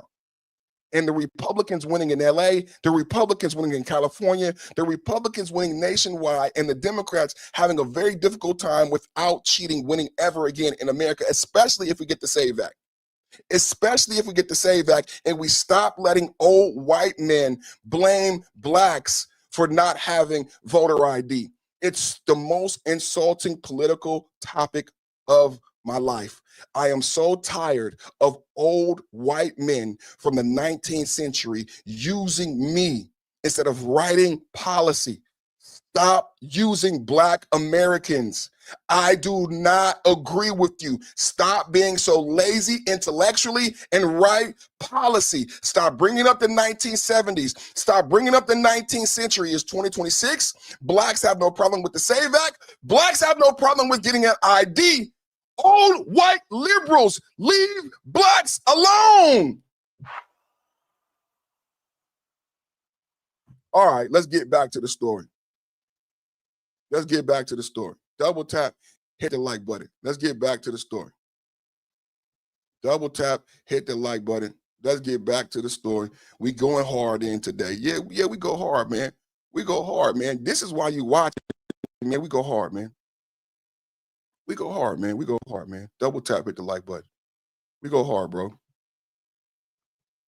It's triggering sometimes, I know. Sometimes you get upset, you get triggered. Just put it in the super chat. Share your disagreement via super chat, and I'll read it out loud. Share your disagreement via super chat, and I'll read it out loud. Double tap, hit the like button, and subscribe. Trade just spoke with President Trump moments ago. He's live. Project Freedom. Monday morning, breaking news. Project Freedom. 6 Iranian ships blown up, and we are ferrying our friends through the Straits of Hormuz. From Tel Aviv for us. Hello, Trey. Sandra, good afternoon. I spoke with President Trump for 20 minutes about the situation with Iran. He talked about Project Freedom and the U.S. efforts to guide vessels through the Strait of Hormuz, issuing a new warning to the Iranian regime, saying if the Iranians try to target U.S. ships in this area, they will be, quote, blown off the face of the earth. Remember, this was a project implemented by the Americans overnight to assist the hundreds of vessels that are currently trapped in the Persian Gulf. We're talking about more than 20,000 sailors. And the president told Fox he's doing this for humanity. Some of these sailors were running out of food and supplies on these vessels due to the Iranian threats that are ongoing in this area. And again, the president saying that if U.S. ships in the region are targeted, the Iranians will be blown off the face of the earth. Now, I also asked President Trump about the possibility of negotiations with Iran succeeding. He said the Iranians are being far more malleable than they were being in the past, showing flexibility given the U.S. pressure that continues as part of the American blockade of Iranian ports. President Trump called that blockade the greatest military maneuver in history. As it relates to the combat preparations that continue across the region, President Trump understands there are two paths here. The Iranians either make a good faith deal or ultimately combat operations could resume. And President Trump told Fox News that right now they have bases all over the world. There are American preparations underway. He said they're all stocked with equipment and we can use all of that stuff. And if he needs it, he will use it. But the headline here, Sandra, the president issuing a new warning to the Iranian regime if they do fire on U.S. vessels in the Persian Gulf or near the Strait of Hormuz. And today we can report, according to CENTCOM Commander Admiral Brad Cooper, there were multiple attempts on American vessels and merchant ships in this region. And Cooper says that there were U.S. efforts to shoot down both missiles and drones in the Persian Gulf as these Iranian efforts to attack vessels in the region continue. Sandra? All right. So, Trey, is it fair to say you got a sense of optimism as this continues from President Trump in that phone call? Yeah, absolutely. The president is in charge here in terms of not only the negotiating table, but also the U.S. military posture across the region. You have the excellence of the U.S. Navy on display here. And the president even talked about how just 2 weeks ago, there was that vessel that tried to break through the U.S. blockade. And ultimately, American forces fired into the engine room after giving the vessel 4 separate warnings. And it stopped that vessel in its tracks. And this is a display of what will happen if the Iranians try to test the U.S. blockade. So far, it's been quite successful in stopping these vessels, specifically from Iranian ports. Remember, this is very important to note here. The United States is not trying to stop any sort of merchant vessels who are going through the Strait of Hormuz. They're actually trying to help these vessels make their way through this area despite the Iranian threats. It's the vessels that are coming from Iranian ports that are being stopped. And we're talking about a lot of oil that is currently in the Persian Gulf that now the United States has control over when and where it moves. And the president talked about this as well. The Iranians tried to put pressure on the United States and the military in the region, and their plan backfired. And ultimately, that led to President Trump controlling the Strait of Hormuz. And that is what we are seeing.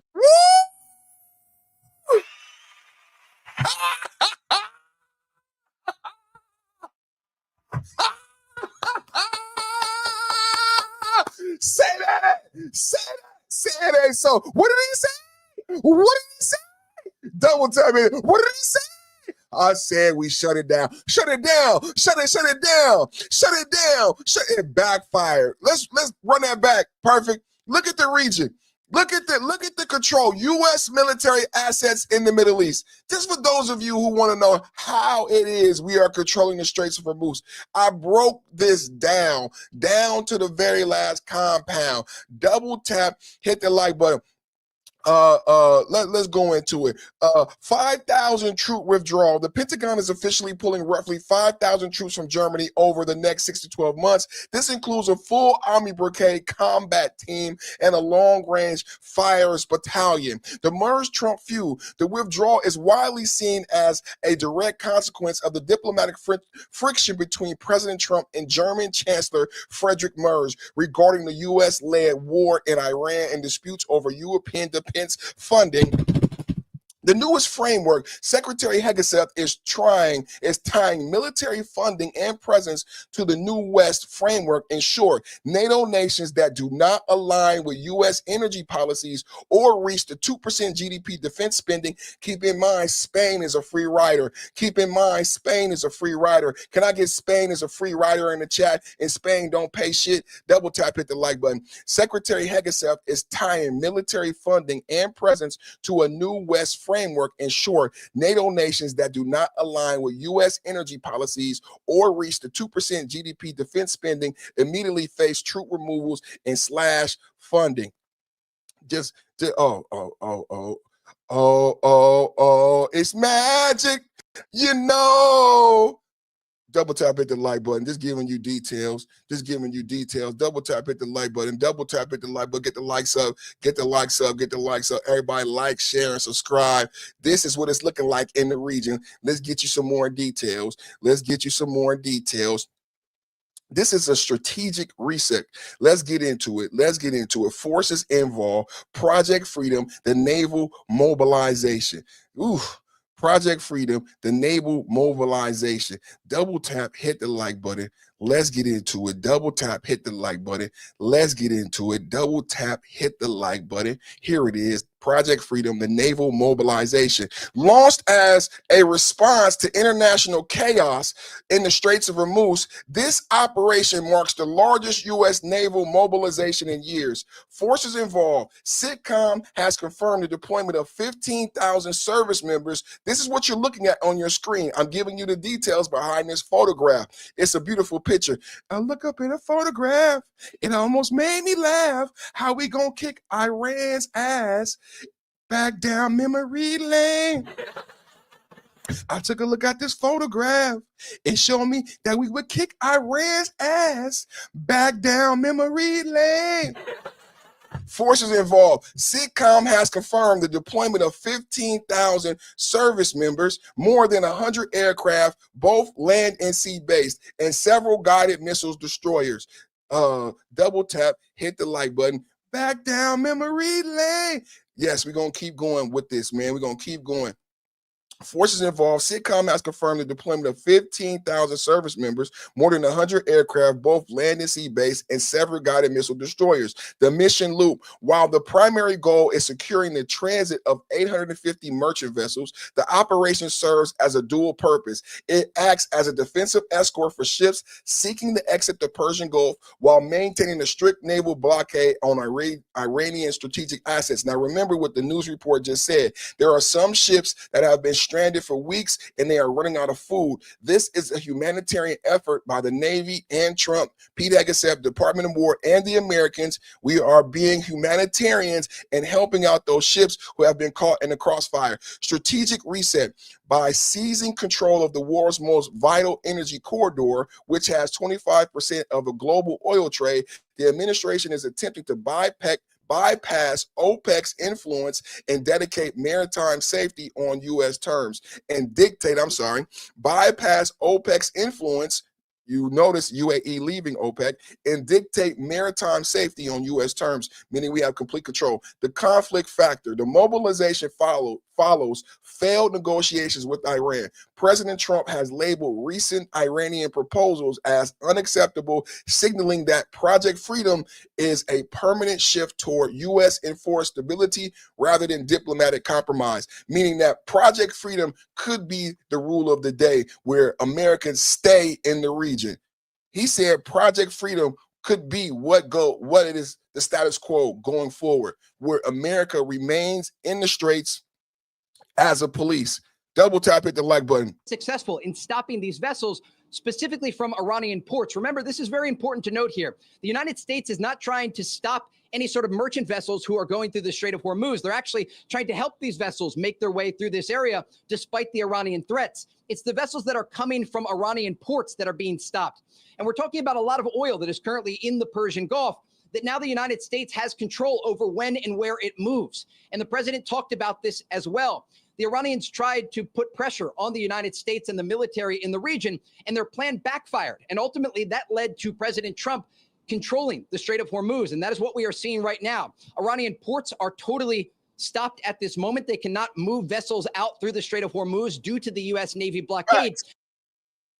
Iranian ports are completely stopped. They cannot move ships out due to the U.S. blockade. This goes back to my Cuba analogy. This goes back to the starvation. There's troops not being paid because Iran cannot make money, because the way Iran made money and funded Hezbollah, Houthis, and Hamas is through black market oil, unsanctioned oil tankers.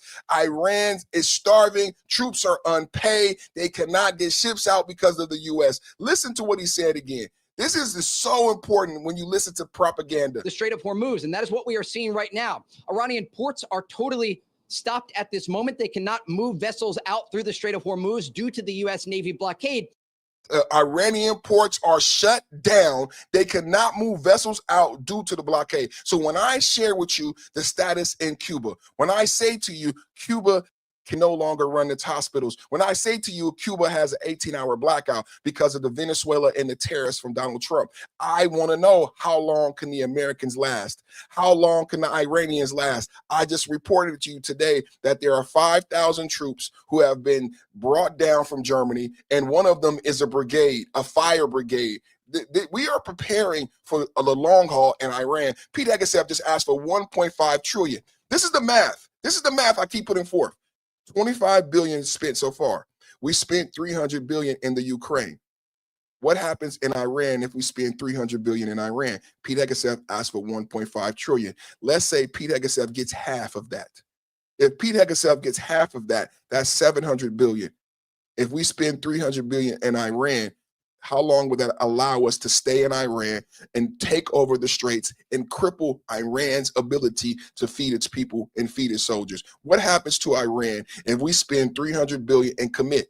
I'm not going to say the whole 1.5 trillion. I'm just going to say what we spent in Ukraine as a comparison. We spent 300 billion in the Ukraine. Over the weekend, the Democrats were very happy to brag about we've spent 25 billion in Iran.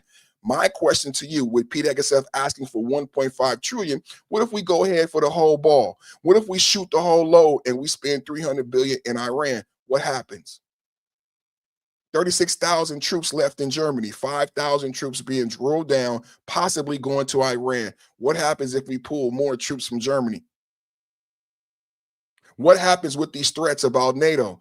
When Trump is saying that if you don't pay your 2%, how many people truly understand that Spain is a free rider and doesn't pay anything? When people earlier in the chat, someone talked about our allies. Is Spain our ally? They wouldn't let us use the bases and they don't pay into NATO. Is Spain our ally? Who is our ally? As I get into you about the Cyprus, as I talk to you about a UK non-EU citizen, who is our ally? Is it the UK? Is it the EU? Is it Spain? Who is our ally? Because Spain doesn't pay. They don't even pay the 2%, and Trump said they need to pay 5%. So who is our ally? And can you call me your ally or friend if you don't pay your debts? If you don't pay your debts, are you an ally or a friend? Can I call you an ally or a friend if you don't pay your debts? And then when I need your help, you're not there. So in the chat, people are saying Trump is getting rid of all of our allies. It will be difficult to get them back. Who is our ally? Because Spain doesn't pay. And when we wanted Greenland, all of Europe acted like pussies. Like we were not allies, like we were not friends, like the Golden Dome would not protect them also. So who is our ally? Double tap hit the like button. I just want to break this shit down one time. I just want to break this shit down one time. America is running the Straits of Hormuz. America has won the war And their in plan Iran. backfired. And ultimately, that led to President Trump controlling the Strait of Hormuz. And that is what we are seeing right now. Iranian ports are totally stopped at this moment. They cannot move vessels out through the Strait of Hormuz due to the U.S. Navy blockade. And that's a fact. That's a fact. That's what we report today. Project Freedom, Trump, Project Freedom, and what's going on right now. This is what it's looking like. Oh, it looks so beautiful. U.S. Sitcom Command. This is what we looking like for everybody talking about how good we doing, how good we ain't doing. This is what it's looking like for Iran. This is what Iran is looking at right now. And it's not getting no better, Iran. Iran, you better make a deal. Give up the uranium. Give up the Muslim regime. Give it up, baby. Give it up. Give it up. Give it to me. A Big Mac coming in double DC. Give it up, Iran. Give it the fuck up. It's not getting better, baby. It's not getting better, baby. It's not getting better, baby. Not at all. Not at all. Let's read the True Social. Let's read the True Social from the greatest president to ever live, Donald Trump. Get the likes up, everybody. Not enough likes. Double tap, hit the like button. Get the likes up, everybody. I love everybody for being here, man. I love everybody for being here. Oh, man, what's up with the racism? Ooh, we don't do the racism. Ooh, we don't do the racism. Oh, we do not do the race. How do I? Oh, I wish I could call the police on you, Mike. Mike, I wish I could call the police on you. I think you are a coward, Mike. Mike, you are a coward. You are a coward and a racist. And I know YouTube does not allow racism. I don't know how that comment got passed, but Mike, you are a coward and a racist. You are a coward and a racist for using that language in my chat.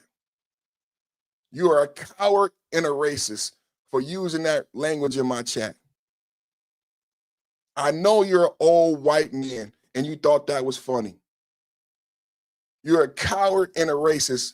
This is what you do. You come on internet and you say little racist comments, and YouTube, because I'm a black content creator, allows it. YouTube should be ashamed. StreamYard should be ashamed. Anybody watching should email YouTube and email StreamYard, because this only happens on black content creators where they allow this type of racism against all type of groups. Not just blacks, but all of us have to deal with these old, small penis white men who haven't died yet from the 19th century. All you old, small penis white men, go take a nap and go to sleep for sure. Go take a nap and go to sleep for sure. It makes no sense that YouTube and StreamYard would allow such racism, but they do. But they do. Let's read Donald Trump's Truth Social. This is Donald Trump Truth Social. Let me see how big we can get this bitch. You know we all elders here. You know we all elders here. Iran has taken some shots at unrelated nations with respect to ship movement. Project Freedom, including a South Korean cargo ship. Perhaps it's time for South Korea to come and join the mission. We've shot down several small boats, or as they like to call them, fast boats, if it's all they have left. Other than the South Korean ship, there has been, at this moment, no damage going through the strait. Secretary of War, double tap hit the like, but I love when he says it, baby. Secretary of War, Pete Hegseth, baby. Secretary of War, Pete Hegseth, and Chairman of the Joint Chiefs of Staff, Dan Kane, will have news conference tomorrow morning. Thank you for your attention to this matter. President Donald J. Trump, double tap hit the like button. Lead story today, Project Freedom. Donald Trump has shut down the Straits of Hormuz, and we are allowing certain ships to go through the Straits of Hormuz. Only certain ships are being allowed to go through the Straits of Hormuz. Project Freedom is the news of the day. And Pete Hegseth draws down 5,000 troops in Germany. 36,000 troops were left in Germany, but they are activated. How long will we remain in Iran? Can you see those 36,000 troops potentially being activated and sent to Iran? Iran needs to take notice. Iran and everybody in the region needs to take notice and stop fucking playing with America. America is not fucking around. Put it in the chat, fuck around and find out. America is not fucking around. 15,000 troops right now, another 5,000 on the way, and a potential for 36,000 in Germany to go there.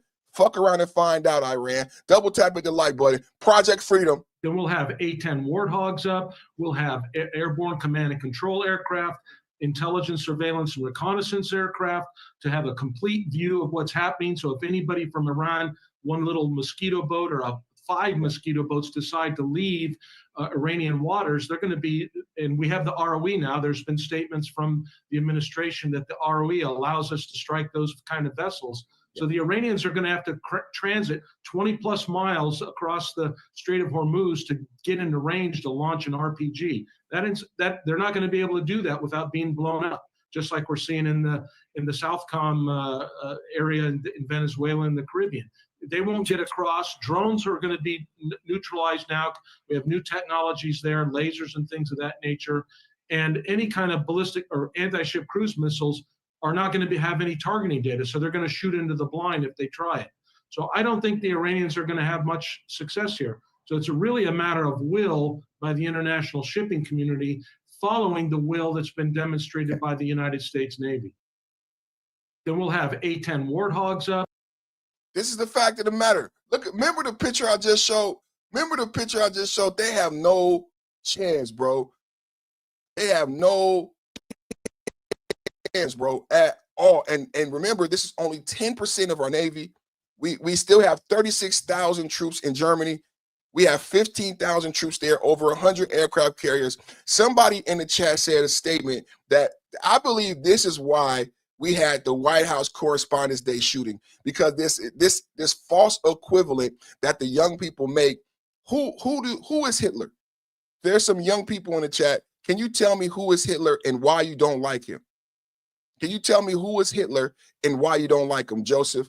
Who is Hitler and what did Hitler do wrong? This goes back to the La Russell song when he talked about Jeffrey Epstein and Hitler, and I exposed the fact that most young people don't even know who Hitler is. Joseph, you need to tell me who Hitler is before I block you, and tell me who Stalin is, and tell me if you've read Hitler's book and what was the name of Hitler's book. Tell me who wrote the manifesto, and tell me the name of it. You need to tell me something that I know that you know what you're talking about. And of course, they always do this. Joseph they always go to some because they don't know what they're talking about. So there's somebody put Boricua in the chat. So let's ask the Boricua, what do you know about Hitler? Why is Hitler bad? What do you know about Hitler? Because 30-year-olds don't even know about the Berlin Wall. Does anyone know about the Berlin Mein Kampf? Thank you. That was the answer. Mein Kampf. Have you read it? How is Stalin related to Hitler? And what did Hitler do wrong? Iran is cooked. Thank you. Come on. Let's hear it. Let's hear it. They don't know, bro. They don't know about East and West Berlin. They don't know about East and West Germany. They don't know about the Munich Security Council. Munich is in Germany, by the way. They don't know. They think it's funny to say something about, oh, Trump is Hitler. Okay. How? Who is Hitler? What did Hitler do? See, this is the thing that they can never answer. When we talk about Iran and we talk about Hitler and we talk about World War II, what did I teach you guys? I said the first people to have control of Iran is who after World War II? The Russians. The Russians after World War II, there was no Cold War. There was no fear of communism. After World War II, the Russians were our allies. Russia in 1944 invaded Iran, had control of Iran. Russia kept Iran until 1953. Now, what's important to understand and remember for those of us who truly understand geopolitics and who don't want to be racist, because when you say Trump is like Hitler, all you're doing is being racist and ignorant. But for those of us who truly understand what happened in World War II and what happened in the globe, Russia took over Iran in 1944. But what's important about the story, the way I like to tell it is, in 1953, when we have the Shah installed in Iran, what is also true? We have secret police. See, and in 1944, there was no friction between America and Russia. There was no made-up boogeyman. There was no made-up narrative like we have now. They always make up boogeyman. They always make up narratives. But after World War II, Russia was our friend, and America and Europe didn't have an issue with Russia controlling Iran, the Straits, because the access to warm water. We understood why Russia would want to have a hand in Iran in the Middle East. Europe and America was okay with that. What happens? Secret police are born. CIA, MI6, KGB, and then now there's this friction. Propaganda is created. You have the Red Scare, communism. We got to be afraid of Russia, and we go spend all this money. We have nuclear proliferation. But let's not get ahead of ourselves. In 1953, what a lot of people leave out about the installation of the Shah is that we now have MI6. Where did MI6 come from? We now have CIA. Where did CIA come from? And why do we have the CIA? Why do we have MI6? And why is the CIA and the MI6 working together to take over regimes and install dictators around South America? They're doing this. They're doing this in Iran. All throughout the 60s and the 70s, you have this cooperation, this colonialism between Europe, MI6, and CIA doing these things. So I just want to put out there for people who come in my chat and think they know what they're talking about and absolutely don't. There is a bigger picture than just Hitler, and you want to make a racial comment about Jews. Just admit you're racist. Just admit you don't like Jewish people and you don't like Israel, because the geopolitical landscape is way more complex than your issue with Jewish America and Israel. It's way more complex. If you understand the inception of secret police, how secret police were used, what secret police were used for, like, why would you, and that's including Mossad, why would you just stop there? Why would you just stop there? Why do Democrats and liberals have these incomplete thoughts? They don't never complete the thought. They just get to their anger and then they stop thinking. Well, it's deeper than what you think. We didn't have secret police always. So in 1953, you don't only get the dirty Shah, you have KGB, you have MI6, you have CIA. In 1979, when Ayatollah Khomeini comes to power, what also do you have happen? You have Russia invade Afghanistan, and Russia stays in Afghanistan until we do what?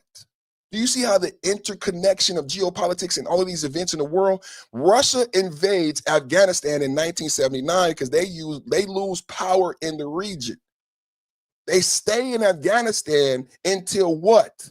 Until we train bin Laden, the Taliban, which leads to 9/11, which leads to 9/11, which leads, do I have to teach you?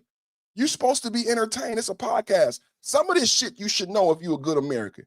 Some of this shit you should know. Charlie Wilson's war. Russia invades Afghanistan. They stay there until Charlie Wilson's war, and we train the Afghanistanis. We create the Taliban. We empower bin Laden. That causes 9/11. Then we go to war in Iraq and Afghanistan for 20 years, leading us here. Why did they do October 7th? Why is there Hezbollah violence? Why is there Hamas violence, Houthi violence? Well, because America was in the region killing people for 20 years. America was in the region killing. America was the police. America was in Iraq and Afghanistan for 20 years. When Joe Biden leaves Afghanistan, the Middle Eastern people celebrated. They had been under oppression going back to the 1940s. There was Russia. There was the Shah. There was Russia again. And then the Americans came here.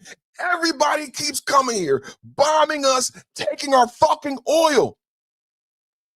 When Biden leaves Afghanistan, the new hardliner elected in Iran celebrates. Biden looks like a pussy. Biden doesn't just look like a pussy to Republicans. Biden doesn't just look like a pussy to Republicans. Biden looks like a pussy to Iranians who are pissed and Middle Easterners who are pissed about Americans' proliferation in their fucking region for 20 fucking years. So when America leaves the region, of course, when America leaves, and then they don't only leave Afghanistan, Biden runs. It's like you throw a rock and hide your hand. Americans don't just leave Afghanistan and leave Iraq and leave the Middle East. They fucking run, bro. They leave behind guns and airplanes and helicopters and Biden makes us look so bad the way he leaves Afghanistan. We don't just leave, bro. We don't just leave Afghanistan like, see you later. We fucking run. You saw the airplane with people hanging on the airplane. They're going to die. You can't hang on the outside of an airplane. You're going to stay out there and fly to America. It's not like a train. You can't hang on the outside of an airplane.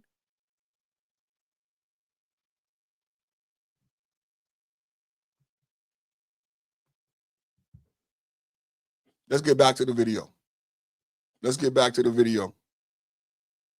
is our buddy Steve letting you know what's going on in Iran. Project Freedom, Monday morning, breaking news, Project Freedom. Then we'll have A-10 Warthogs up. We'll have airborne command and control aircraft, intelligence, surveillance, and reconnaissance aircraft to have a complete view of what's happening. So if anybody from Iran, one little mosquito boat or 5 mosquito boats decide to leave Iranian waters, they're going to be, and we have the ROE now. There's been statements from the administration that the ROE allows us to strike those kind of vessels.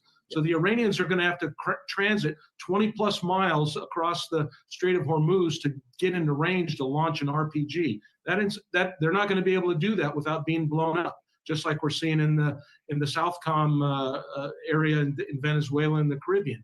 They won't get across. Drones are going to be neutralized now. We have new technologies there, lasers and things of that nature. And any kind of ballistic or anti-ship cruise missiles are not going to have any targeting data. So they're going to shoot into the blind if they try it. So I don't think the Iranians are going to have much success here. So it's really a matter of will by the international shipping community following the will that's been demonstrated by the United States Navy. Agreed.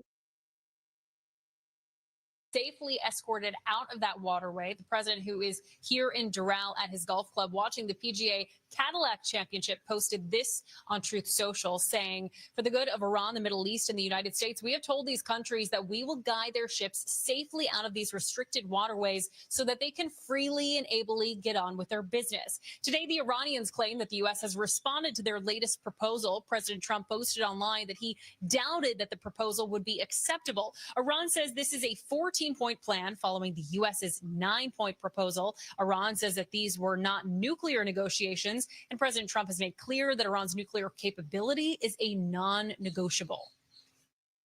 There has to be a wide open Strait of Hormuz, and there has to be a turnover of the enriched uranium and no path to a nuclear weapon. Those are the goals that the president's laid out and that we must achieve.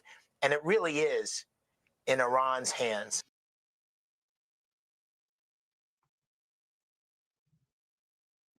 Too many men, though. Too many men. What do y'all think, man? What do y'all think? Project Freedom. Project Freedom. We are reporting Project Freedom. The Straits of Hormuz are under control by Trump. And now there was reports of Iran strikes, and then Iran walked it back and said they did not strike. Let's get into that story. I know a lot of people who don't like Trump and don't like America want me to talk about the Iranian strikes, but then Iranian walked back whether or not they actually did strike. Let's get into it.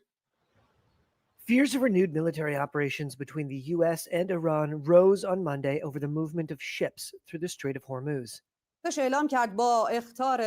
Iranian state TV said on Monday its navy had forced a U.S. warship to turn back from entering the crucial waterway. The semi-official Fars news agency said 2 missiles struck the warship near the port of Jask, where Iran maintains a naval base. But U.S. Central Command quickly denied any of its boats had been struck. A senior Iranian official told Reuters that a warning shot was fired against a U.S. warship to prevent its entry into the strait. Reuters has been unable to independently verify the claims. The contradicting accounts come after President Donald Trump said the U.S. would start an effort on Monday morning to free ships stranded in the strait, calling it a, quote, humanitarian gesture. In response to Trump's announcement, Tehran told commercial ships and oil tankers to refrain from any movement that was not coordinated with Iran's military. CENTCOM on Monday said its destroyers had escorted 2 U.S.-flagged merchant vessels out of the strait, and that, quote, American forces are actively assisting efforts to restore transit for commercial shipping. Iran has blocked nearly all shipping into and out of the Gulf since it was attacked by the U.S. and Israel at the end of February. That closure cut off around a fifth of the world's oil and gas shipments and sent oil prices soaring by 50% or more. The United States and Israel suspended attacks on Iran 4 weeks ago, and U.S. and Iranian officials held a round of face-to-face talks. Iranian state media said on Sunday Washington had conveyed its response to a 14-point Iranian proposal via Pakistan, and that Tehran was now reviewing it. Neither side gave details. They're forced to come to the table. 14-point peace plan. They're going to have to give up the uranium because it's deeper than rap. We got starvation on the ground. We got ships stuck in the Straits of Hormuz. Today, I am reporting to you live Project Freedom. Project Freedom is where Donald Trump, on Monday today, we have taken out 6 boats. The United States Navy has taken out 6 fast boats, and we're reporting that we have shut down the Straits of Hormuz, and we will only let through our friends. We actually have safely guarded several ships through the Straits of Hormuz, and Iran is having bread lines and inability to produce bread because wheat can't get from Russia. We have destroyed factories that can't turn wheat into flour. Soldiers are not getting paid. Soldiers' wives and children are in food and bread lines.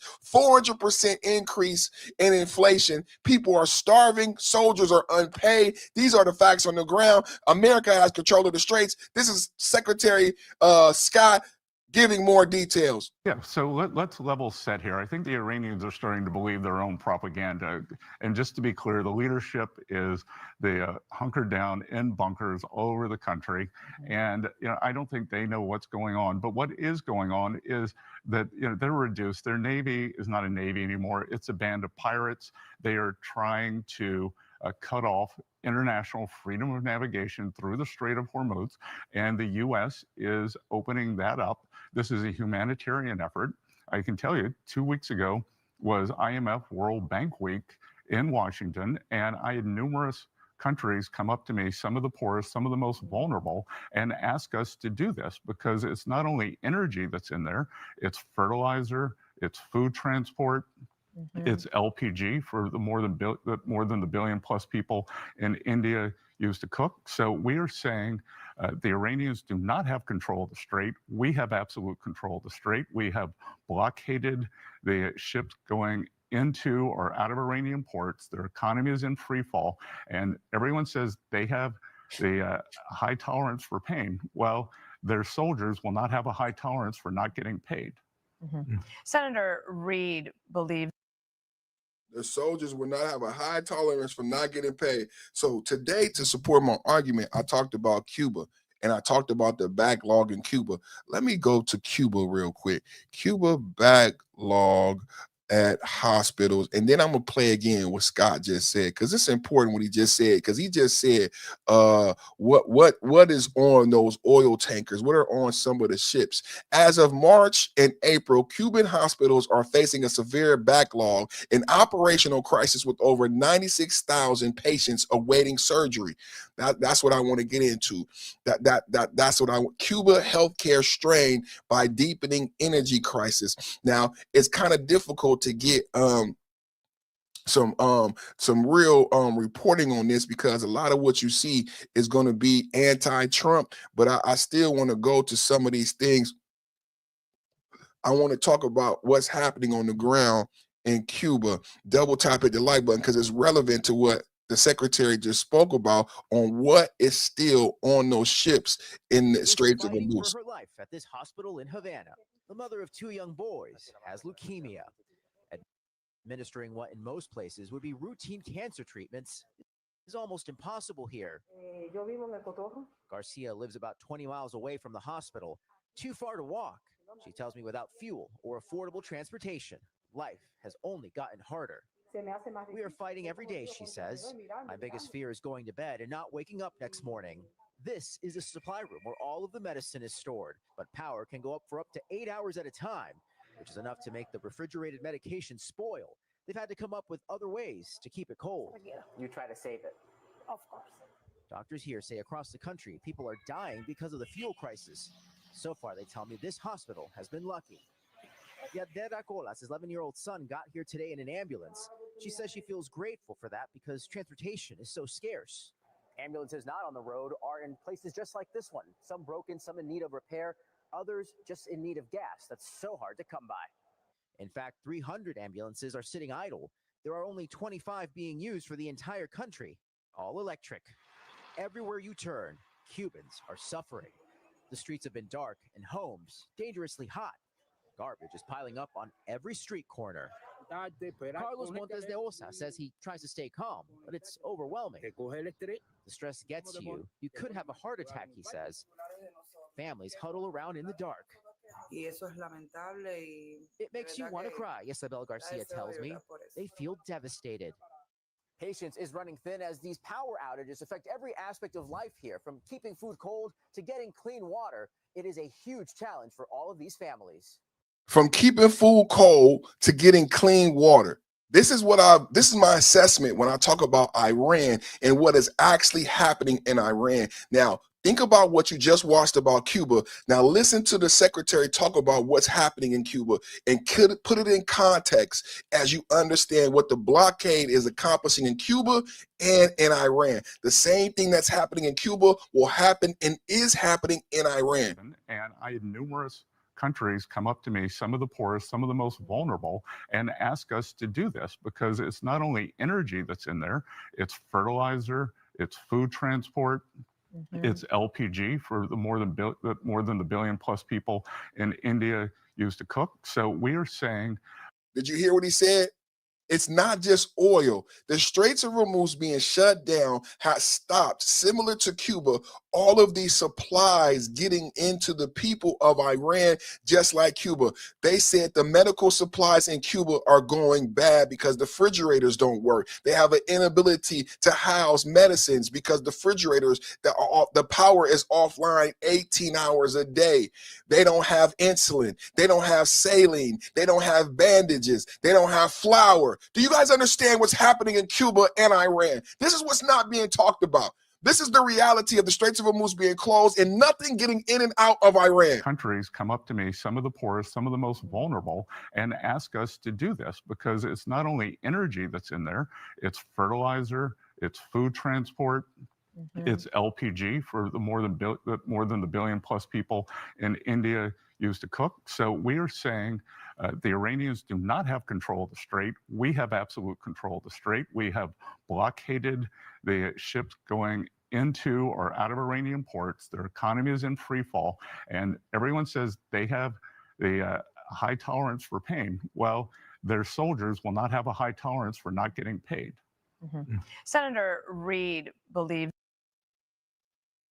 their soldiers better have a high tolerance for not getting paid. So what does that mean when the soldier is not paid? Like I said earlier, soldiers' wives in Iran, soldiers' wives and children are starving. The soldiers' wives are in food and bread lines. What does that say? We've reported that the social contract has broken down. That's what I'm reporting. The social contract has broken down. When the soldier's not getting paid, that means his wife and children go hungry. That's what I'm reporting. I want to report to you what is going on in Cuba so you understand why Iran will come to the table and make a deal. When Trump says the problem is we don't know who the leadership is in Iran because we fractured the leadership so poorly. And I just tell you, we've prepared to stay there for the long haul. How long can Iran, like Cuba, go without supplies? Hit hard by the ongoing energy crisis. Patients requiring radiotherapy, chemotherapy, or kidney disease treatments have been limited at hospitals. And emergency ambulance services have also been impacted. Cuba's Minister of Public Health says more than 96,000 people across the nation have been placed on a surgery waiting list, which includes over 11,000 children. Maternity services are also facing challenges, impacting ultrasound diagnostics for pregnant women and other services due to lack of electricity. Logistics for medications that require refrigeration and transport have also been disrupted, affecting timely vaccination for children. We are here at Havana's Ramon Gonzalez Coro Maternity Hospital, where pregnant women and new mothers are facing difficulties related to the lack of prenatal and maternal care. And hold that, MAGA. Hold that. What did I say earlier? What did I say earlier? I said pregnant women in Iran. Didn't I say that? Didn't I say that? Who got the best podcast on YouTube? Double tap hit the like button. This is a reality that they will not share on CNN. This is how the social contract breaks down. This is what begins to turn the tide. Women and children. When you have women in the inability for them to go to a hospital and have a child, and people start dying in labor, when husbands lose their wives, are you guys listening? When sons lose their mothers, when mothers lose their children, this is the breakdown. I reminded you that when the Shah was in Iran, we had a culture. We had artists, we had science, we had Jews, we had Christians, we had Catholics, we had Muslims, we had Kurds. Under Ayatollah Khomeini in 1979, they began to oppress, and the Christians and the Jews and the Catholics left Iran. Do you guys understand what's truly happening in Iran? This is the breakdown. This is when people start to look at the IRGC. This is when people start to look at the morality police. When women and mothers have loss like this.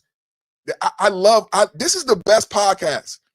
This is the best podcast on YouTube. No one else is. This is not fake news. This is a real hospital in Cuba.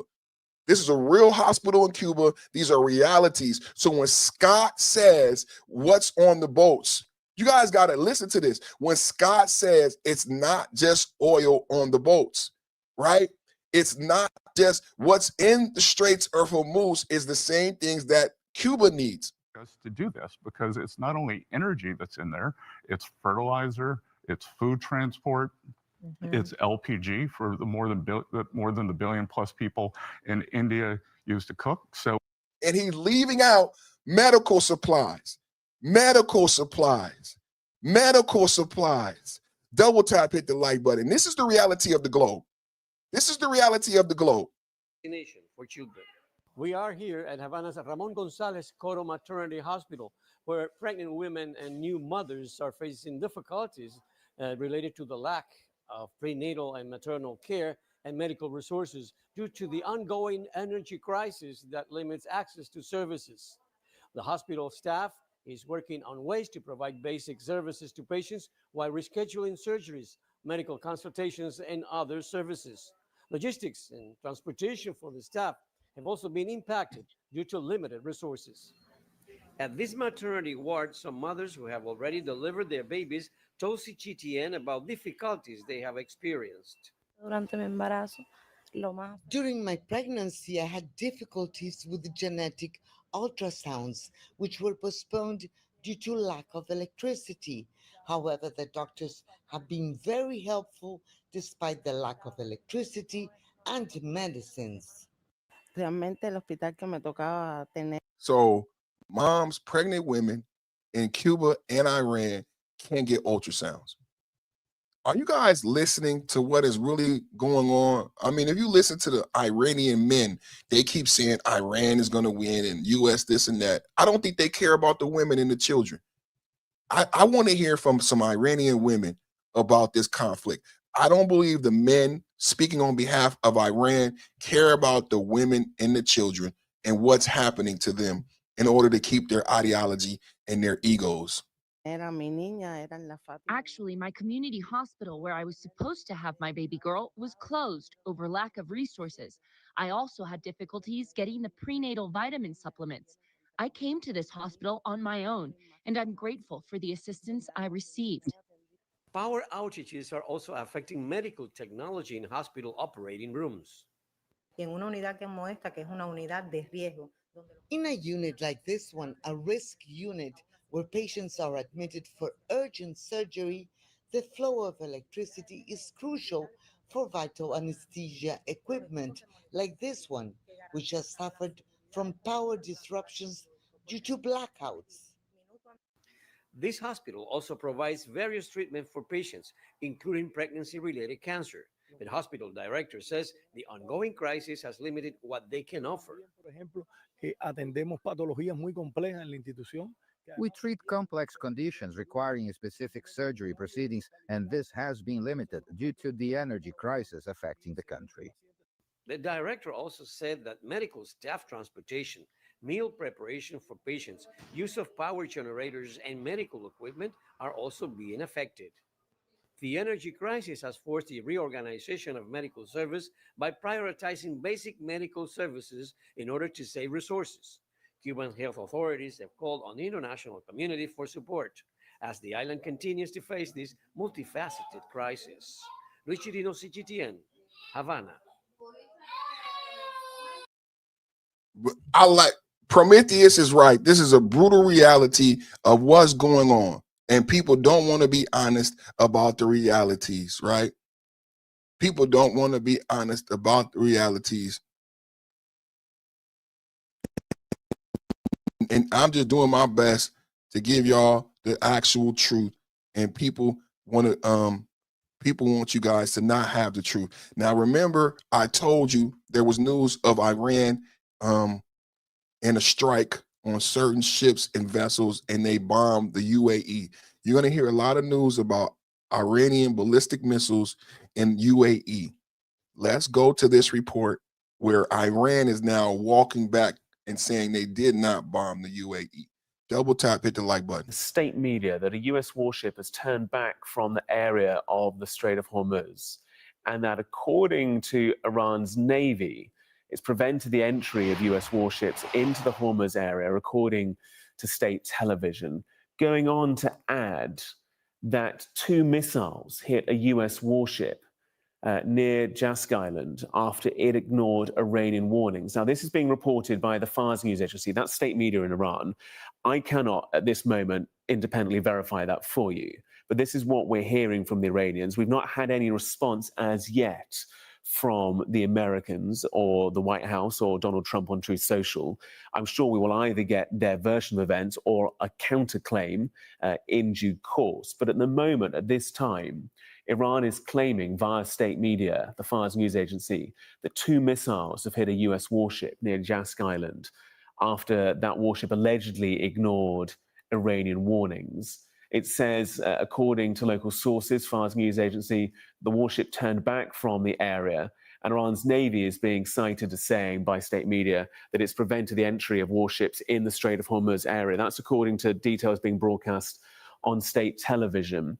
This comes, of course, as Donald Trump has said that the United States would look to undertake an operation that would ease the passage of the commercial vessels through the strait. If you look at this map we're showing you at the moment, the Strait of Hormuz is that kind of peak of the curve there between Oman and the coastline of Iran. On either side of those dots are the vessels that are at anchor.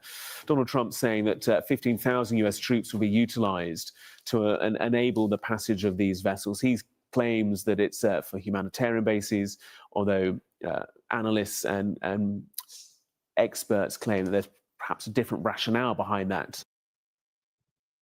Salute to my brother in the chat, BD, Big Daddy Beer Gaming Podcast in the building. Salute to you, brother. We talking about Project Freedom. You know what we do here. Trump news, Trump news, Trump news, giving Democrats the boo-hoo-hoo blues, giving Democrats the boo-hoo-hoo blues. Double tap, hit the like. Project Freedom is the news of the day. Double tap. Project Freedom is the news of the day. We are in control of the Straits of Hormuz. We are ferrying ships in and out of the Straits of Hormuz. I also am reporting that Secretary Scott has reported there is more than just oil in the blockade. And I reported Cuba and pregnant women in Cuba having issues with births. I said earlier, Iranian pregnant women are going to be having issues too because of the blockade. And it's not just blocking oil, necessary supplies, necessary goods, flour, insulin, saline, things for radiological procedures and pregnancies and childbirth, all being held up in the Straits of Hormuz. Double tap at the like button. Operation Freedom, humanitarian effort led by Trump, Pete Hegseth, and Germany draws down Pete Hegseth, Department of War, as a fuck you to NATO, draws down 5,000 troops from Germany and signals that he will possibly draw down more. Spain is a free rider. Pete Hegseth has said he is tying American support to your contributions into NATO, which we have escalated to 5%, and Spain does not pay shit. News alert breaking right now. President Trump announcing a new operation to help stranded ships navigate the Strait of Hormuz. Alex Hogan is live in Doral, Florida, traveling with the president. She has the news for us. Alex. Hi, John. Of course, the Strait of Hormuz has been the focus for much of the negotiations in not just past weeks, but of course, you know, we're nearing 2 months now at this point. We have seen President Trump today, who is at his golf course here in Doral, even sitting next to Steve Witkoff. So we imagine there's a lot of conversations taking place while he watches the PGA tournament, also following closely these potential negotiations. So this is what he just posted on Truth Social, announcing this new operation, writing, quote, countries all over the world, almost all of which are not involved in the Middle Eastern dispute going on visibly and violently for all to see, have asked the United States if we could help free up their ships, which are locked up in the Strait of Hormuz on something which they have absolutely nothing to do with. They are merely neutral and innocent bystanders. For the good of Iran, the Middle East, and the United States, we have told these countries that we will guide their ships safely out of these restricted waterways so they can freely and ably get on with their business. Again, these are ships from the areas of the world that are not in any way involved with that. The greatest humanitarian to ever live, the greatest president to ever live.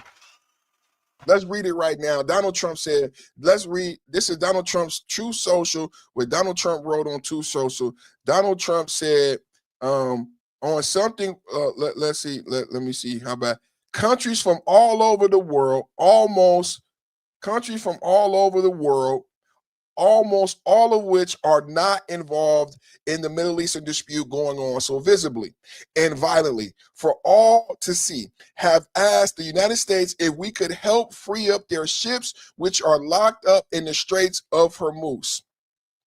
This is Donald Trump, Operation Project Freedom, a humanitarian effort from the greatest president in the world, on something which they have absolutely nothing to do with. They are merely neutral and innocent bystanders for the good of Iran, the Middle East, and the United States. We have told these countries that we will guide their ships safely out of these restricted waterways. Breaking news, Project Freedom, Donald Trump has told ships and our friends that we will help you get your supplies out of the Straits of Hormuz. Double tap at the like button. Donald Trump, greatest president. Let's continue to read the Truth Social. The next clip, please, on something which they have next. Okay, so that they can freely and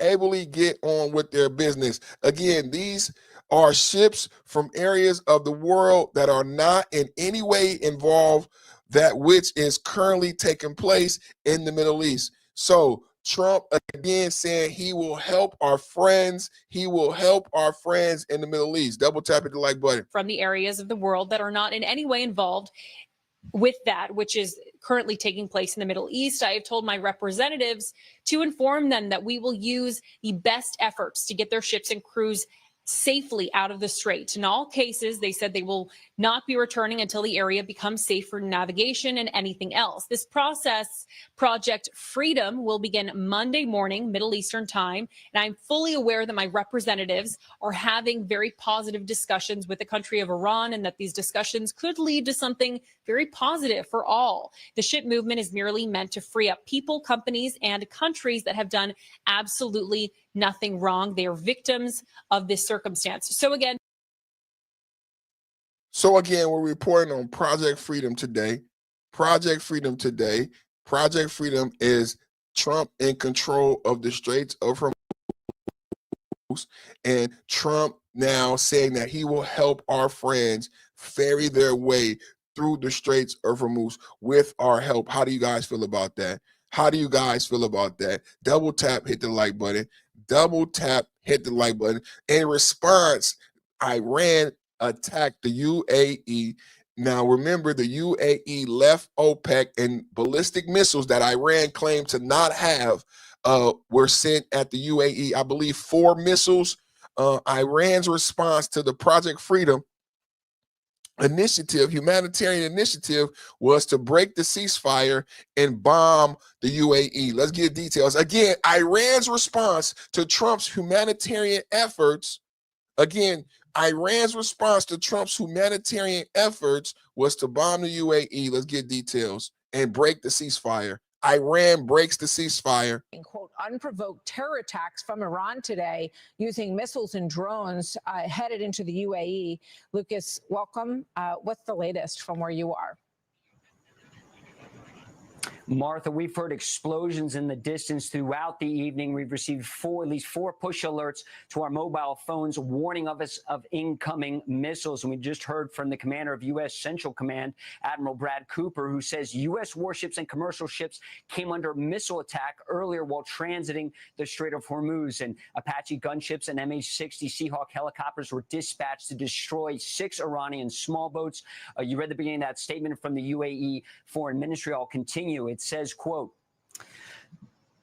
the United Arab Emirates has condemned in the strongest terms renewed terrorist, unprovoked Iranian attacks targeting civilian sites and facilities in the country using missiles and drones, which resulted in the injury of 3 Indian nationals. And the UAE Defense Ministry just put out a statement saying Emirati air defenses today engaged 12 ballistic missiles, 3 cruise missiles, and 4 drones after U.S. warships helped get those 2 U.S.-flagged cargo ships out of the Persian Gulf and through the Strait of Hormuz. This morning, those same warships and commercial vessels came under attack, and Iran also launched an attack on the Fujairah, one of the Emirates along the Gulf of Oman and home to major oil terminals, including that pipeline that bypasses the Strait of Hormuz. Perhaps Iran is angry about UAE leaving OPEC on Friday. So some think this month-long ceasefire has ended, and it's quite clear today that Iran... Remember, I said that. I said maybe Iran is mad at the UAE leaving OPEC. This is Iran's response. Remember, I said that the UAE left OPEC, which weakens the region. OPEC was a black market oil cartel. How did Iran make its money? Iran made its money through black market oil sales via unsanctioned oil tankers. Now, the UAE leaving OPEC is huge. It breaks down 19th century antiquated paradigms like NATO that existed in the 19th century that people like Chuck Schumer think still have relevance today in 2026. NATO has no relevance. OPEC has no relevance. When UAE leaves OPEC in 2026, it wakes up America and the globe to understand these old antiquated systems should have been shut down years ago. They serve no purpose of the American people. Why have they been always allowed to proliferate? OPEC was always an illegal cartel. OPEC was always an illegal conglomerate of individuals who illegally price fixed oil and to the disadvantage of the American people. But it gave strength to the region. That's why OPEC existed as the strength to the American colonialism effort, right? So with the UAE leaving OPEC, it weakens the region. And the fact that the UAE wants to leave to produce more oil that will benefit the West also may make Iran upset. Double tap at the like button. Let's listen to that again. Perhaps Iran is angry about UAE leaving OPEC on Friday. So some think this month-long ceasefire has ended, and it's quite clear today that Iran wants to keep the Strait of Hormuz closed. Martha. Thank you, Lucas. Let me go back. Let me see. Saying Emirati air defenses today engaged 12 ballistic missiles, 3 cruise missiles, and 4 drones after U.S. warships helped get those 2 U.S.-flagged cargo ships out of the Persian Gulf and through the Strait of Hormuz. This morning, those same warships and commercial vessels came under attack, and Iran also launched an attack on the Fujairah, one of the Emirates along the Gulf of Oman and home to major oil terminals, including that pipeline that bypasses the Strait of Hormuz. Perhaps Iran is angry about UAE leaving OPEC on Friday. So some think this month-long ceasefire has ended, and it's quite clear today that Iran wants to keep the Strait of Hormuz closed. OPEC, UAE leaving OPEC on Friday. So this is what's going on geopolitically. There is a global shift. When we look at what Pete Hegseth has said to NATO, when we look at the drawdown in Germany, when we listen to what is actually happening here with the Straits of Hormuz, we're seeing a global shift. We're seeing a global shift with the OPEC, with UAE leaving OPEC, and these old Cold War 19th century paradigms coming to an end. Cold War is over. There's no need for NATO. There's no need for OPEC. And now you see these things, these institutions from the 19th century crumbling upon themselves. I said these institutions from the 19th century crumbling upon themselves. Double tap, hit the like button. #1 podcast in America, man. #1 podcast in America, man. You can't get around. You can't get around this fire, man. You can't get around this fire. We reporting to you Project Freedom, and also Pete Hegseth draws down 5,000 troops in Germany of the 40,000 troops that we have, the largest installation in Europe. And Pete Hegseth says he will going forward tie American troops and support to actual NATO support, whether you're paying your 2% or 5% and you're supporting America, and whether or not you will have American protection going forward. I love this idea. Do you agree with Pete Hegseth? Put a 1 in the chat. Do you agree with Pete Hegseth saying to NATO nations that we will no longer blindly support you without you paying your fair share? Double tap, hit the like button. Pete Hegseth, baby! Leaders of Germany, chancellors here have been able to rely on the United States military for the security of their country, of their continent. And yet now that the United States has said it's going to withdraw 5,000 of its personnel stationed here, there is the sense that maybe the American commitment to European security has weakened somewhat. The point to make is that this is not happening in isolation. On Friday, US President Donald Trump indicated he was going to raise tariffs on EU manufactured cars and vehicles generally. That hits the German economy where it hurts. Why? Because some analysis suggests it could cost the German economy upwards of $15 billion annually, which is why, from the Maut's perspective, he's been trying to attenuate, to weaken the damage caused by those decisions. This is not happening in isolation. Disappointment, disillusion in the White House at his government, mirrored too by the opinion polls in this country, which suggest that for the first time, the far-right AfD Alternative for Germany is leading strongly in the opinion polls. So did you guys hear that? We got to listen to that again, man. Did you guys hear that? Trump is going to lobby a huge tariff on Germany because the German chancellor was just like the Spain prime minister, talking shit about Iran and talking shit about America. He said that's going to hurt the German economy billions of dollars because of the BMW and the Mercedes-Benz. I want to take a quick break to rub it in a little bit. You know, I want to rub it in the nose. I want to rub your nose in it. All of the people who talk about Trump tariffs, right? Pay attention to this.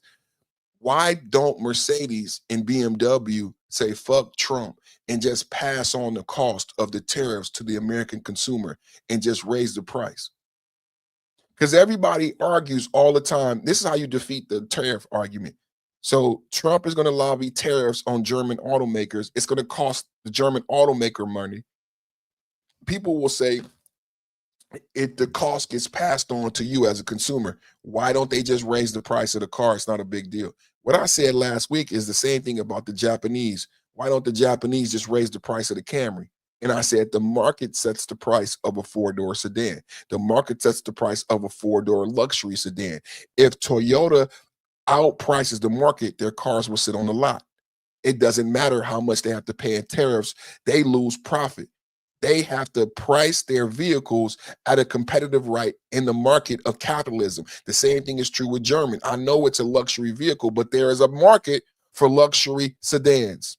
And people who shop and purchase luxury sedans know what you should get and know how much you should pay. So if Mercedes or BMW tries to pass on tariffs costs, then the Mercedes and the BMW will sit on the lot because the consumer does not pay the tariff because the market sets the price. I love doing that. I just want to rub their nose in it a little bit. I just want to rub their nose in it a little bit. Let's listen to it again. Chancellors here have been able to rely on the United States military for the security of their country, of their continent. And yet now that the United States has said it's going to withdraw 5,000 of its personnel stationed here, there is the sense that maybe the American commitment to European security has weakened somewhat. So this is the whole crux of the show.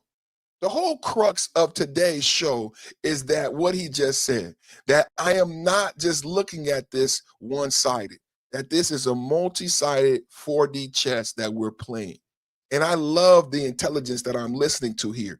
He says that he understands, and the rest of Europe should understand, that this 5,000 troop drawdown in Germany is not just an effect to Germany, but also a signal to the rest of Europe that America's support for Europe has changed. It's not just the black MAGA guy on YouTube.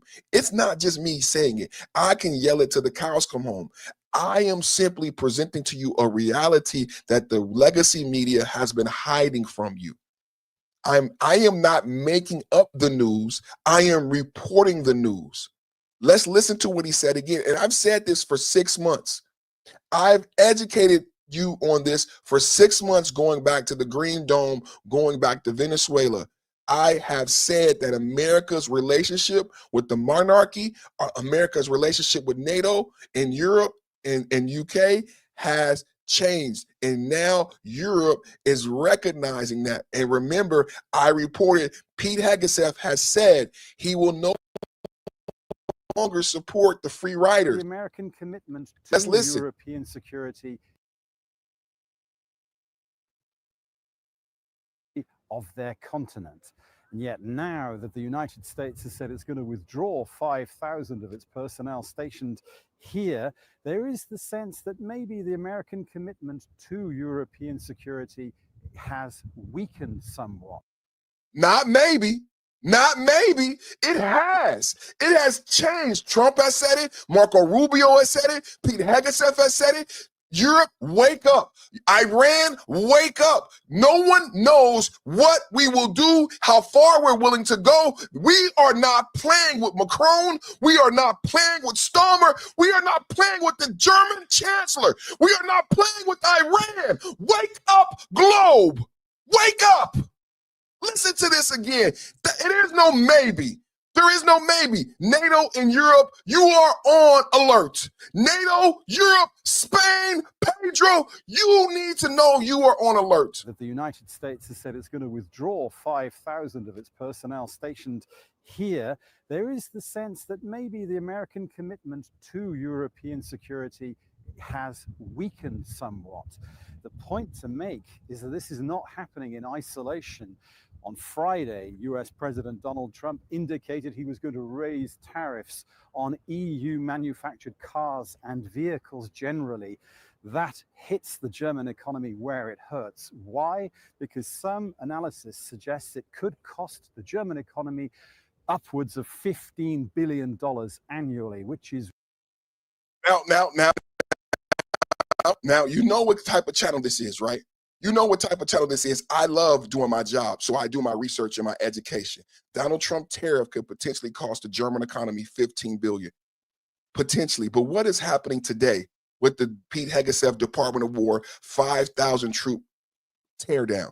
Well, there is a base in the city of Germany, and that city is being impacted very harshly by this 5,000 troop drawdown. The leaders of this German city reported today that they will lose $2 billion because the American soldier spends so much money and buys houses and creates jobs with their money. Are you guys listening? I'm saying two different numbers. The tariffs that Trump has levied on Germany could cost them $15 billion. Beyond that, the 5,000 troop teardown, which is just the beginning, because there's 36,000 troops in Germany. If we took out all of our troops from Germany, that would cripple their economy. Let's not even have that talk. Let's talk about the 5,000 that are already leaving, that are not coming back. I have studied reports that 5,000 troop withdrawal will cost Germany $2 billion. A lot of you can argue how much the tariffs will cost. This number I'm giving you, this $2 billion number, can't be debated. with the American soldier leaving, 5,000 leaving, that's $2 billion impacted Germany. So it's not just the fact that the American soldier is leaving Germany, it's the buying power of the American soldier that's leaving. So right now, 5,000 leave, $2 billion leave. What if another 5,000 leaves? That's not including the impact of the Donald Trump tariffs. That's not including the impact. Let's listen again. I just wanted to give you that. As he talks about the impact of the Donald Trump tariffs on the German auto economy, I wanted to also bring the fact that the 5,000 teardown of troops from Pete Hegseth in the Department of War is going to cost Germany $2 billion. Thank you, German Chancellor. Thank you, German Chancellor. Thank you, German Chancellor, for talking shit. Generally, that hits the German economy where it hurts. Why? Because some analysis suggests it could cost the German economy upwards of $15 billion annually, which is why, from the Maut's perspective, he's been trying to attenuate, to weaken the damage caused by those decisions. So 15 billion annually. 15 billion annually. But let's keep in mind, when I talk about those 5,000 troops, that was 2 billion annually, and they're not coming back. $2 billion annually lost from Americans buying homes who are stationed in Germany, renting houses, buying cars who are stationed in Germany. That city has been greatly impacted. That city now will be a impoverished city because it lost 5,000 American GI. American GI, American GI. 5,000, $2 billion lost. And that's just the beginning of the drawdown. If Iran doesn't make a deal and we are in Iran for an elongated period of time and we bring more troops from Germany, what happens? What happens? I'm just reporting the news. I didn't make this news. I didn't tell German Chancellor to talk shit about Donald Trump. I didn't tell Spain to not pay the 2% of NATO. I didn't tell NATO to not go up to 5%. I didn't tell Macron and Starmer to go behind our back and bomb Russian oil facilities while we're in peace talks in Abu Dhabi. I didn't tell Europe to do that. Europe is doing these things on their own. Macron has aligned himself with Zelensky. Starmer has aligned himself with Zelensky and said they're against America. Spain has aligned themselves with the EU and said that the EU is not with America. But I said to you today, what about the UK? What about, is the UK part of the EU? But the UK is not part of the EU because of Brexit. So who is our ally? Who was not our ally? Who was our friend and who was not our friend? Spain is not paying even the 2%. Spain is not even paying the 2%. And the German economy is based on the American dollar and the American soldier. Let's go back to the beginning of this. Listen to the beginning of this video. Listen to what he says in the beginning of this video about Germany and how it really works in Germany as it relates to the American dollar and the American GI and the American troop. Just listen. For decades, leaders of Germany, chancellors here, have been able to rely on the United States military for the security of their country, of their continent. Did you hear that? Did you? I'm not making this. I'm reporting the news. It may be new, but I am reporting the news. Pete Hegseth, Department of War, 5,000 troop drawdown in Germany, 3 aircraft carriers. Iran is starving. Iran hospitals are suffering. Pregnant women in Iran are suffering. 400% inflation on bread in Iran. And now Europe, on Monday morning, Europe and NATO is waking up to a brand new day. How many people are happy? Europe and NATO is waking up to a brand new fucking day. Listen to what he says. Europe and NATO is waking up to a brand new fucking day.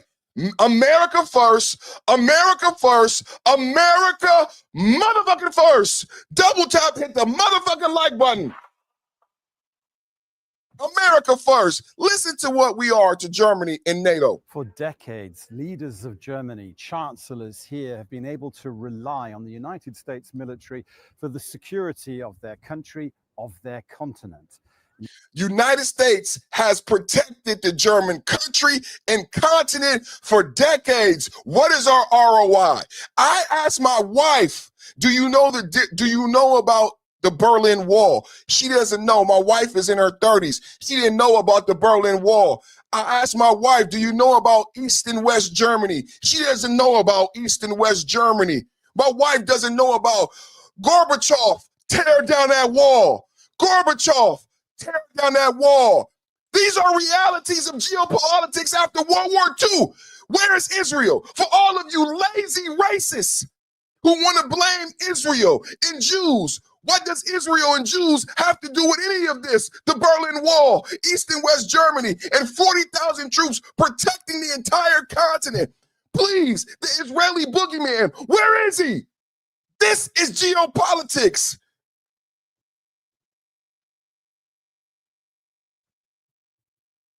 For decades, leaders of Germany, chancellors here, have been able to rely on the United States military for the security of their country, of their continent.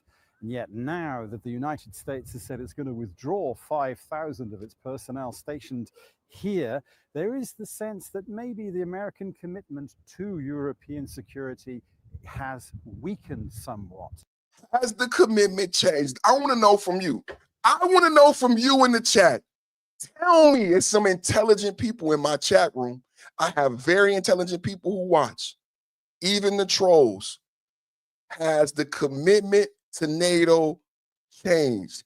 Has the amendment, put a 1 in the chat if you agree.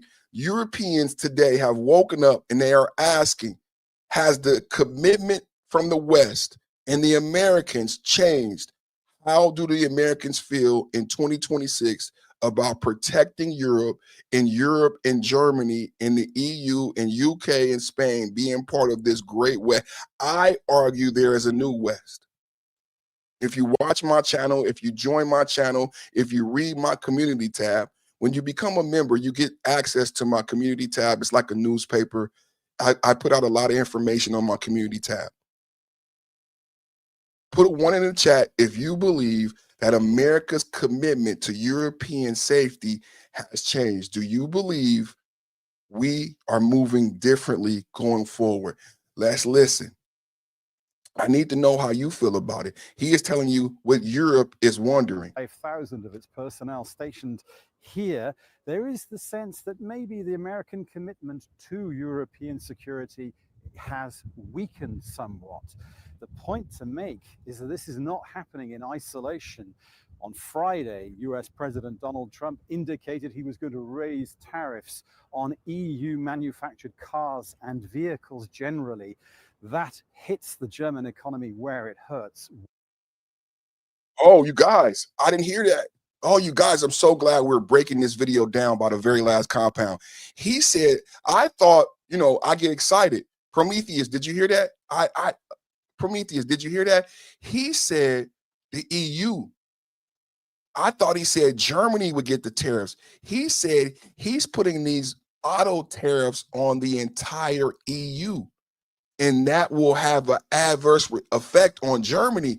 But oh my God, I'm so excited. I'm reporting the news. I'm talking about Germany, the impacts on Germany. I should be focusing on the impacts on Europe. This Donald Trump tariff is not specific to Germany. He is saying that Donald Trump is going to levy the tariff against the EU. Wow. Wow. I thought it was going to be only Germany.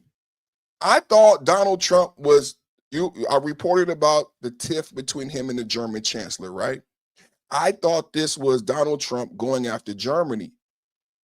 I didn't know this was Donald. This even bodes more for my argument about the decoupling of America from NATO in the EU.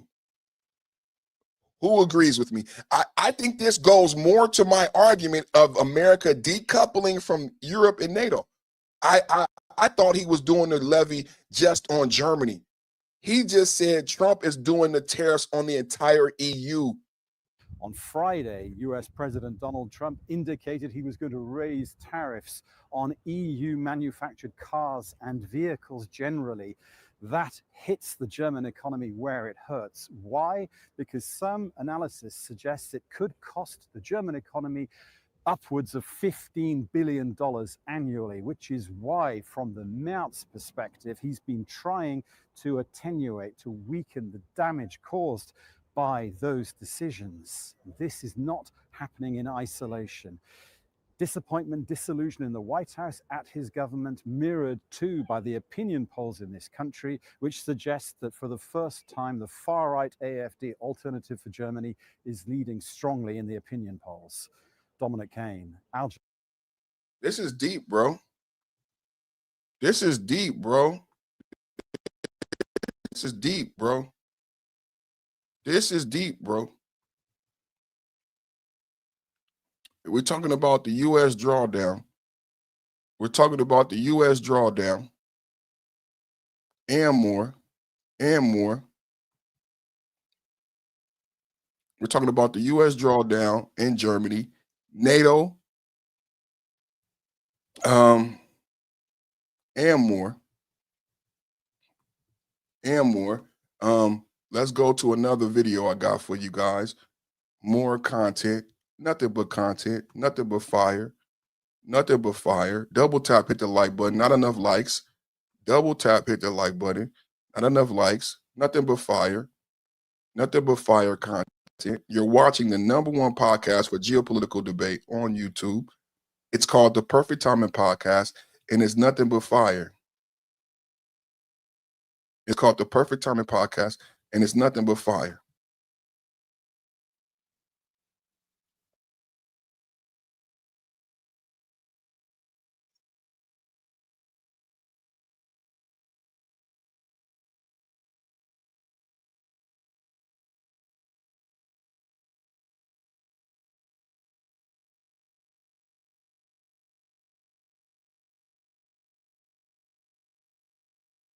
That this is even more personal and goes back to the chancellor's comments the other day that the president doesn't. Let me bring that back. Let me bring that back. Thank you all. Double tap, hit the like button. Thank you. Double tap, hit the like button. Project Freedom.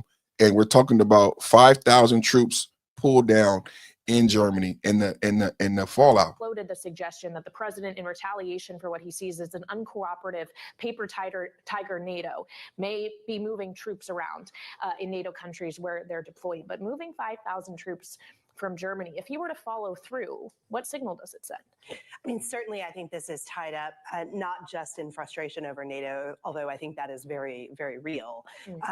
But I suspect that this is even more personal and goes back to the chancellor's comments the other day that the president doesn't really have a plan when it comes to the conflict in Iran, which the Europeans have generally found to be an ill-advised undertaking from the beginning. Well, and it wasn't just the lack of a plan. Friedrich Merz outright called it humiliation that he thinks the U.S. is experiencing at the hands of not even Iran negotiating, but skillfully not negotiating, to paraphrase his words. And I wonder if you think that is actually a fair assessment, Jen. So first of all, that was somewhat of a hot mic moment. Those statements were made to a room full of students, always a dangerous audience, and probably ill-advised in that it really escalated what already was perhaps a difficult relationship. President Trump has been skeptical about Germany since the first administration. That being said, I think the Europeans have a point here. But see, this is the thing. Europeans have a point, right? The European is pissed because America is now being made stronger in the globe. The European is upset and calling us isolationists because we have Venezuela with the largest oil deposits in the globe. We have the gold in Venezuela. And now we've taken the Straits of Hormuz. So the German chancellor, like Macron, like Stallmer, is upset with how powerful Trump and how powerful America is becoming and how unpowerful it makes European and NATO because we do not need them. So instead of Germany being honest about the fact that everyone in the globe has to buy oil from America, how about everybody be honest about the fact of what the dollar was worth under Biden and what the petrodollar looks like now under Trump, with America in control of the Straits and America in control of the oil in Venezuela. This are things that cannot be argued.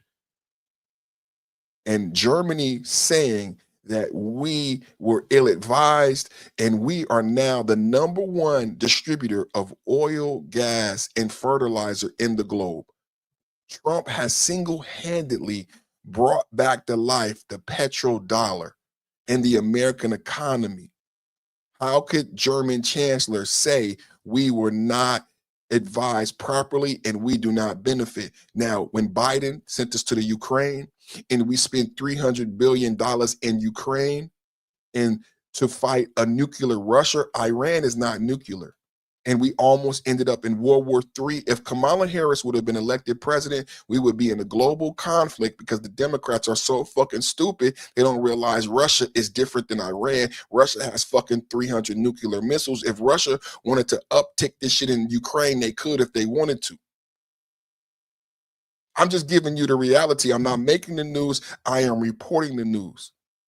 So please keep that in context when you listen to these liberals and you listen to liberals agree with Europe. You got to understand what Europe is saying. Europe has a reason to not want Putin to have more power. I understand why Macron and Starmer have issues, but America does not border Russia. I've said this. America does not border Russia, so we do not have solidarity with Europe and the EU any longer. And when white people try to put forth this false solidarity that no longer exists with Europe, when Spain doesn't pay its fair share and they only put 2% in the NATO, and I just played a video where Germany admits that our 40,000 troop presence has protected the country and the continent for decades. What does America get? The German chancellor misspoke. Now he's going to pay for it. The EU didn't support us in Iran. Now they're going to pay for it. And we don't give a fuck because we do not border Russia. We don't fear Russia. We have enough oil, food, gas, 18-year-old men. We don't need shit from anyone in the country. We are protected by oceans on both sides. We now control South America. There is no more BRICS. There is no more Brazil. After we captured Maduro, everyone in South America now knows the potential power of an American invasion. 3 minutes, they completely decapitated a military base with thousands of military soldiers. They use sonic weapons. They use laser futurized weapons. The news that went out after Maduro capture of all the South American countries is that you're not fucking ready. I'm going to repeat that. The news that went out after they got Maduro and his wife got out beautifully. He got out beautifully. No one was injured. 3 minutes. The news that echoed through South America is that America will kick everybody's in South America ass and do it quickly. We are not anywhere near the level militarily that America possesses. That was the message of the 12-day war. That was the message in Venezuela. And everything you see and hear is propaganda. Propaganda. What happened to BRICS? You don't hear about BRICS. Brazil does not want the same thing to happen to them that happened in Venezuela. They got the message. The globe has gotten the message. In EU, in Germany, with the 5,000 troop pull down, 2 billion loss, and then a potential 15 billion loss in tariff revenue. Now Europe is getting the fucking message. Friedrich Merz outright called it humiliation that he thinks the U.S. is experiencing at the hands of not even Iran negotiating, but skillfully not negotiating, to paraphrase his words. And I wonder if you think that is actually a fair assessment, Jen. So first of all, that was somewhat of a hot mic moment. Those statements were made to a room full of students, always a dangerous audience, and probably ill-advised in that it really escalated what already was perhaps a difficult relationship President Trump has been skeptical about about Germany since the first administration. That being said, I think the Europeans have a point here. We have heard, going back to the beginning of the conflict, we have heard every justification from regime change to protection of Iranian civilians to degradation of the missile and drone program, to now where we've settled, largely on reopening a strait that was open 60 days ago and degradation of the nuclear program. I think the Europeans feel like they've been drug into this and are bearing arguably more consequences from it economically than even the United States is at this point. And so their frustration is real.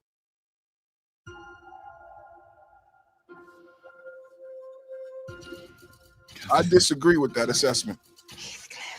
I disagree with that assessment that their degradation is real. I disagree with the assessment that anything that she put forth was a reality. That was all Democratic narratives. Those were all Democratic narratives that the Democrats have spun to make people pissed off about. Somebody in my chat earlier was saying no new wars. I wanted to address it. People don't understand that this is not a new war. Like it's like I just think we need to do better. This is why Trump shut down the Department of Education, because there's a lack of understanding of American history and geopolitics. Why would you call this a new war? Just say you don't like Trump. Don't make yourself look like an idiot. You don't have to say this is a new war. You don't have to come in my chat and say no new wars. You don't have to be racist against Israel. This is a 47-year conflict. What did Prometheus say? Prometheus said that I'm not a Democrat or a Republican, but Iran is responsible for American deaths and threatening and killing Americans going back 47 years. Why do you need it to be a new war? Just say you don't like Trump. You can say you don't like war. You can say you don't like the Iranian conflict, but you sound like an idiot when you call it a new war and you come and say, Trump said no new wars. What are you talking about? What are you talking about? You don't understand anything. You just dislike Trump. So just be honest and say you don't. Just say you dislike Trump. But don't come in my chat room if you don't know anything about the Ayatollah Khomeini.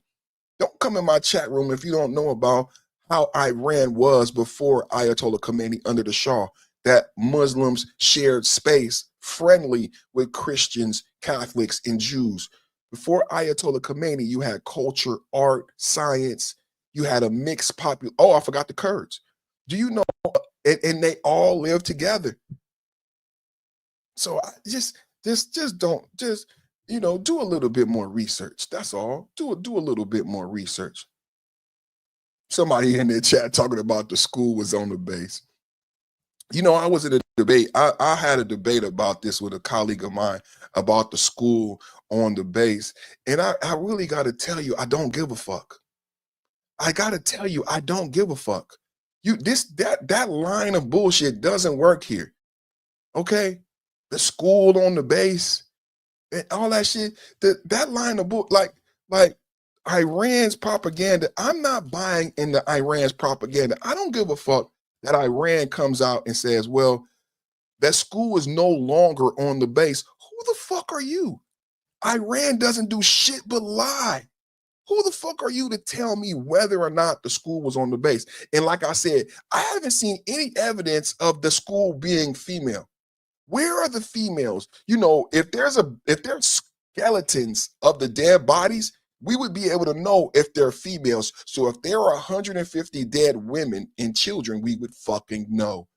You think Iran would hide the bodies, the pelvic, the proof, the evidence? Where is the evidence that they were women? Because it's not only that it was a school, that they said it was a woman school. They said it was a female school. So where's the evidence that they were females, that they were girls? Huh? Where's the evidence? Nope. And this is the fucked up part about being American in 2026. You liberals don't even want evidence for your own country, for your own president, for your own people. You liberals, you hate yourself, you hate America so much that you let somebody say something so heinous about your president and you don't even ask for proof. You don't even want proof. You just accept it. You just believe white men and Trump is that evil and that bad. You don't even want proof. 150 girls were blown up, and America did it on purpose. Boo-hoo-hoo. Trump news, Trump news, Trump news, giving Democrats the boo-hoo-hoo blues, giving Democrats the boo-hoo-hoo, the poor girls, the poor girls, those poor little girls. Where the fuck are they? It's like the Epstein files. It's so simple, you guys. Do you know if they killed 150 girls and they had proof of it, you would see it every day. Every day. That's how much they hate Trump. If they had proof, you would see it every day. Every day. If they could prove that Trump blew up 150 girls, you would see it every day. Look at the bodies. Look at the bodies. Look at the bodies. Look at the girls. Look at them. Look at them. Look at the victims. Apologize. Well, Jeffrey Epstein. Look, how many times did we hear that bullshit? They wanted Pam Bondi, who's a white woman. I'm just going to the idiocracy. They wanted Pam Bondi, who's a white woman, to apologize to Jeffrey Epstein victims. I'm watching this. It was a woman. It was a liberal Democrat yelling at Pam Bondi at the top of her. You want to? She got a pussy. She's a woman. She don't have a dick. She doesn't FA women. Pam Bondi is a woman, a 60-year-old woman. She doesn't attack women. She doesn't drug women. She's not partying with Epstein. Why would a woman, a lawyer, and you're supposed to be solidarity for women, why would a liberal woman yell at another woman? You didn't ask Clinton for an apology. Can I get that out? Is that okay? Is that okay if we say that? You didn't ask Clinton to apologize. We had Clinton. We had Clinton. We had Hillary testimony. We had Clinton testimony. And this is nonpartisan. No one asked, because Bondi is in the same frame as Clinton, right? Bondi is not on the Epstein Island. If you can ask Bondi to apologize, then you can ask Clinton to apologize. But no one asked Clinton to apologize, despite the birthday book, despite the Versace shirts, despite the hot tub, despite the plane flights. Clinton was not asked to apologize. Pam Bondi was crucified. A woman who could not pose a threat to another. Do you guys understand my logic? A woman. That's what you're Democrat. That's what you vote for. This is how no one is being prosecuted. The Democrats have not charged anybody. No one is being prosecuted for Jeffrey Epstein. Instead, they yell at another woman. That's what your Democratic Party does. The Democrats have not prosecuted anybody. They haven't said anyone is going to jail for Jeffrey Epstein. Instead, they yelled at a woman, Pam Bondi, a 60-year-old woman. They want her to apologize. How is that justice? How is that justice? If I'm a woman, I don't want the Democrats. I don't want democratic justice. How is that justice? Pam Bondi needs to apologize. Pam Bondi, this just doesn't make any sense. Just doesn't make any sense. Just doesn't make any sense. No bodies when pulverized, okay? The amount of civilian casualties is very low, and casualties happen in war. Meanwhile, y'all like defend Iran targeting civilians. Thank you. Iran killed 35,000. Iran beat and unalived a Kurdish woman for not wearing her hijab correctly. They just hung a young man in Tehran Square. They've been having protests in Tehran Square since the 12-day war. 35,000 people killed by the IRGC. The social contract, see, it's beyond what they want to teach you. The social contract has broken down. The IRGC has let the people down. There was not just Shia Muslims in Iran. This is the sickest part. There are not just Shia Muslims. There were Kurds. There were Christians. Do you guys understand? There were Kurds. There were Christians. There were Catholics.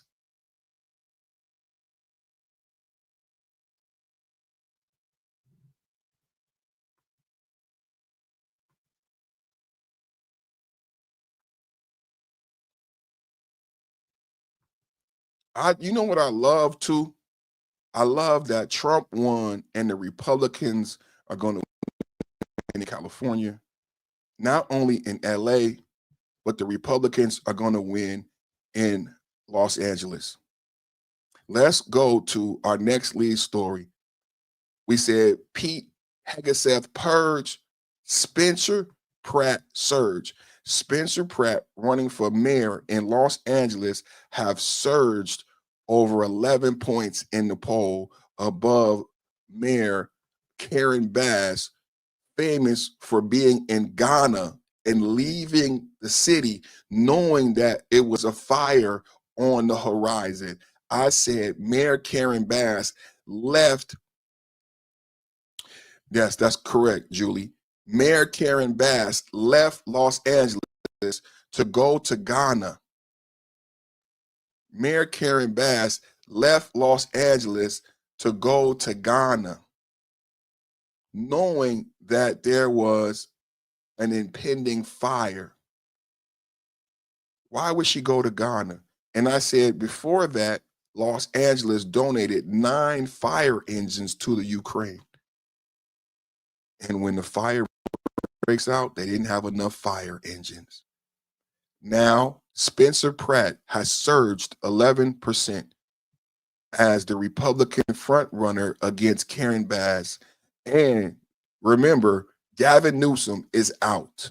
We are having a special election in California for governor, and the leaders are Republicans. Now, don't forget that governor candidate for the Democratic Party, his name was Starwell. He was a congressman, and he had to drop out of the governor's race because he committed SA. Yes, he was a dirty, nasty little freaky boy.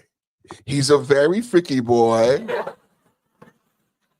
So Starwell, 5 women have come out to accuse Starwell of drugging them. So Starwell, Democratic frontrunner, has had to drop out of the gubernatorial race. And now Spencer Pratt, with a new commercial that we're going to play here because I'm supporting Spencer Pratt against Karen Bass. Vote for Spencer Pratt. Has surged ahead, and I pray and hope that Los Angeles does the right thing and gets rid of Karen Bass. Spencer Pratt add outside rivals, home draws fire in LA mayor race. The former heel star running from an Airstream trailer on his fire-scared Pacific Palisades lot contrasts Roman's $3 million mansion and Mayor Karen Bass's residence with rampant homelessness. Roman called the ad unnecessary and reckless since she lives there with young children, while Bass accused Pratt of exploiting the Palisade fire grief that destroyed his home. A recent poll shows Bass and Pratt tied at 25%, but 40% undecided. We got to get this out. We got to get this message out. We got to get it out. We got to get Spencer Pratt elected. We got to get Spencer Pratt elected and get rid of Mayor Bass. Double tap at the like button.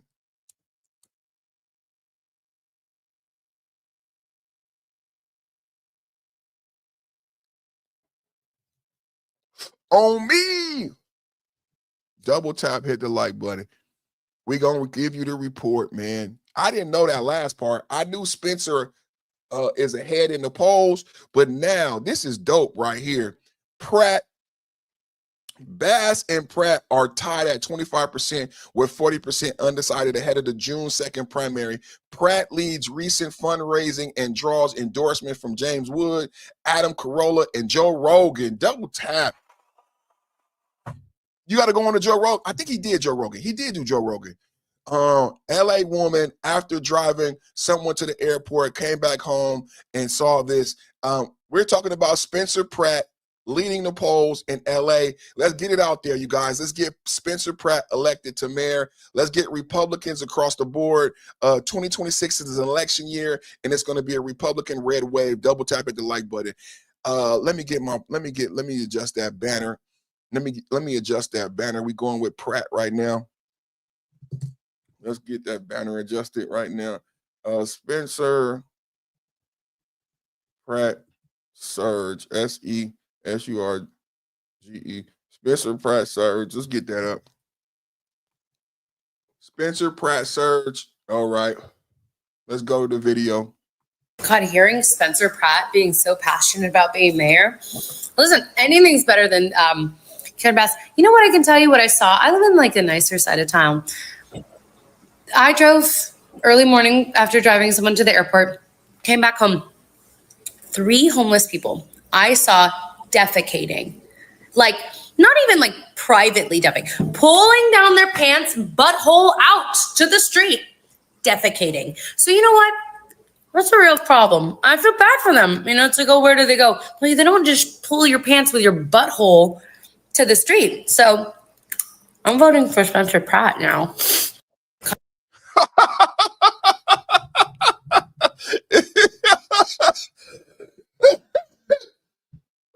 This the butthole. This the butthole. Is this the bunghole? We have TP for my bunghole. TP for my bunghole. TP for my bunghole. You cannot just expose your bunghole. TP for my bunghole. My name is Cornholio. Cornholio. I need TP for my bunghole. I need TP for my bunghole, Cornholio. God, hearing Spencer Pratt being so passionate about being mayor. Listen, anything's better than Karen Bass. You know what I can tell you what I saw? I live in like a nicer side of town. I drove early morning after driving someone to the airport, came back home. 3 homeless people I saw defecating. Like, not even like privately dumping, pulling down their pants, butthole out to the street, defecating. So you know what? That's a real problem. I feel bad for them. You know, it's like, oh, where do they go? Well, they don't just. This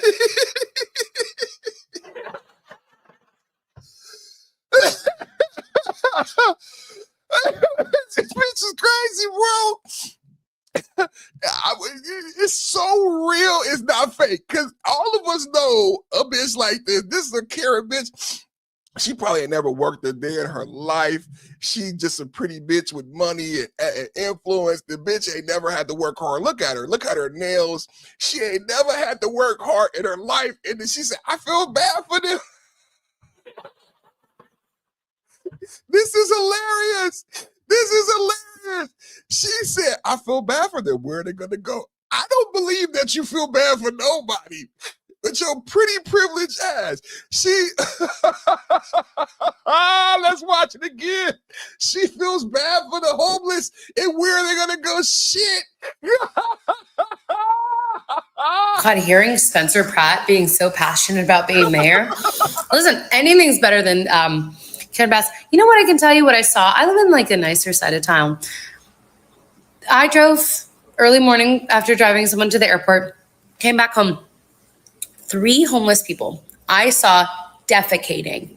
Like, not even like privately dumping, pulling down their pants, butthole out to the street, defecating. So you know what? That's a real problem. I feel bad for them. You know, it's like, oh, where do they go? Well, they don't just pull your pants with your butthole to the street. So I'm voting for Spencer Pratt now. TP for my bunghole. I need TP. I need TP for my bunghole. TP for my bunghole. This is the commercial. Spencer Pratt up 11 points, tied with Karen Bass. The Democrats are out, bro. It's a red wave. Spencer Pratt, TP for my bunghole. This is where Mayor Bass lives. You notice something? Or here, where Nithya Raman's $3 million mansion sits. They don't have to live in the mess they've created where you live. This is where I live. They let my home burn down. I know what the consequences of failed leadership are. That's why I'm running for mayor, for my sons and the rest of us Angelinos that want to stop these corrupt politicians from destroying our city. We are going to get the golden age of Los Angeles back.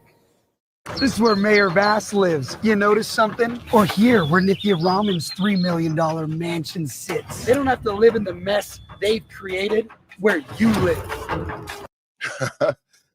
This is a great commercial. People could be upset at Spencer Pratt. just admit sometimes Trump is right. The Democrats are wrong. The Democrats are wrong a lot of the times. And like Bill Maher and like a lot of Stephen A. Smith, Van Jones, the Democrats are horrible at politics. I said the Democrats are horrible at politics. Can we just be honest? They're horrible at politics. That's what Karen Bass leaving, Gavin Newsom's failures, all of the oil refineries leaving. California has the highest gas taxes in the country. Like, they're horrible politicians. They're horrible at policy. And the truth is about this ad, it's just a good ad. Spencer Pratt has been known for being a dick like me. But in this ad, he is straightforward. He's not insulting. It's just a good political ad. And that's why it's winning. And I just think the Democrats would do a lot better in politics and in life if they could be honest and then return with a quality political ad and not just fear-mongering and hate. And I'm going to arrest you and I'm going to kill you. That's all the Democrats do. I'm going to arrest you. I'm going to kill you. Respond in kind. Put out a good ad. Karen Bass, put out a good ad. This is a good ad. He's not being mean. He's not being violent. It's actually basically a great commercial, which is why it's winning. Let's take a look. Spencer Pratt put out a brand new political ad, and it's having success. He's up 11 points, and I hope he wins in LA. This is where Mayor Bass lives. You notice something? Or here, where Nikki Raman's $3 million mansion sits. They don't have to live in the mess they've created where you live. This is where I live. They let my home burn down. I know what the consequences of failed leadership are. That's why I'm running for mayor, for my sons and the rest of us Angelinos that want to stop these corrupt politicians from destroying our city. We are going to get the golden age of Los Angeles back. This is where Mayor Bass lives. You notice something? Or here, where Nikki Raman's $3 million mansion sits. They don't have to live in the mess they've created where... It's a great ad because all of us go to Disneyland. All of us go to Universal Studio, and when we visit Los Angeles, especially those of my age, and a lot of my audience are older, and we've been to Los Angeles throughout the decades. We remember the '88 Olympics, right? We remember Michael Jackson. We remember when Los Angeles was great and Neverland Ranch. So when we go to Los Angeles now with our grandkids and we see what it's become, we have a different, we feel good about not living in California. We feel good about voting Republican when we see the results of Democratic leadership and Democratic policies. And it's true in most Democratic states. You can go to Illinois. This is why Trump was successful with all of his operations in these Democratic-run cities that have been taken over by gangs and drugs, like Los Angeles. So when Spencer shows $1 million home and then shows Skid Row, all of us relate to Skid Row in Los Angeles because we've noticed how Los Angeles have changed. He's not making it up. That's why I played the video of the young lady who said, I saw 3 people defecating on my way home. He's not making it up. We know about the realities of homelessness and we know about the fire. So when he juxtaposes the realities of homelessness and the fire to you living in $1 million mansion, yeah, it was a good commercial. It was a good political ad, and you guys have to admit that. You live. This is where I live. They let my home burn down. I know what the consequences of failed leadership are. That's why I'm running for mayor, for my sons and the rest of us Angelinos that want to stop these corrupt politicians from destroying our city. So you can't beat this imagery, and it's his house. Just admit this is a great political ad. And no one else besides Spencer, who had his home burned down, could create this ad. This was a great ad. He seized the opportunity. I'm proud of him. This is an American dream. The Democrats, they have a problem. The Democrats have a real problem. You don't even know how to celebrate real Americanism. When there's an American, and we all saw Spencer grow up on TV, and we didn't think he would be this guy. We can't be proud of him as an American. We can't love Spencer. We can't say, look at how he has grown into a man, and how when I was young, I was dumb, and people didn't allow me to grow into a man, Gen Xers. And now look at the man I've become. Perfect Time of Podcast. Spencer, I love you. Spencer, congratulations. I'm proud of you and the man and how you've matriculated and how you have matured. And sir, this is a great political ad. It shows that you are prepared for the show. You will not be a DEI hire. You are prepared. I think you have been groomed for this position your whole life. I think you have been groomed for this position your whole life. And like you said, for you and your sons and your home and people like you in Los Angeles, like you, man, I hope you win, bro. People here at the Perfect Time Podcast, we support you. We support your campaign. And what I say in response to today's news is that you created a great campaign ad. This is a great campaign ad. Spencer Pratt deserves the accolades. He deserves the victory. He deserves the 11-point bump. And I want to see you win. Let's play the ad one last time. Spencer Pratt for mayor of Los Angeles. Perfect Time Podcast. We support your campaign. Spencer Pratt for mayor of Los Angeles. This is where Mayor Vass lives. You notice something? Or here, where Nikki Raman's $3 million mansion sits. They don't have to live in the mess they've created where you live. This is where I live. They let my home burn down. I know what the consequences of failed leadership are. That's why I'm running for mayor. For my son. This doesn't just hurt Karen Bass. This speaks to the governor's race. That's why I bring up the governor's race. That's why I bring up Starwell. Let's look at Starwell, because when you see this, a lot of people think about Gavin Newsom and the governor's race, and why hasn't those homes been rebuilt? Why haven't those homes been rebuilt in the Palisades, right?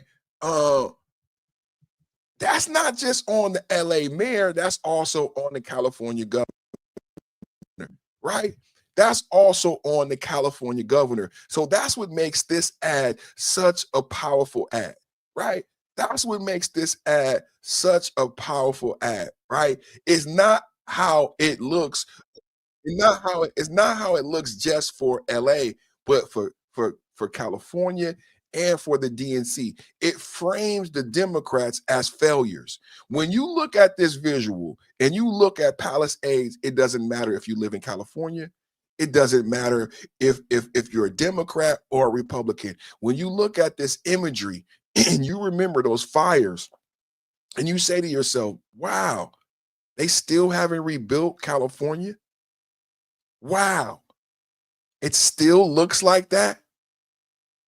That says a lot about the Democrats in California, not just the mayor, but all the Democrat leadership in California. This is a powerful political move. This is a huge move. I hope it doesn't get overlooked in retrospect. Because I promise you, just like when Biden left Afghanistan, people in California are not the only one looking at this ad. People in California are not the only one looking at the Palisades and saying, damn, it's still not rebuilt. You know what I'm saying? This is huge. Great job, Spencer. Great job, Spencer. Great ad. Great ad. Great job.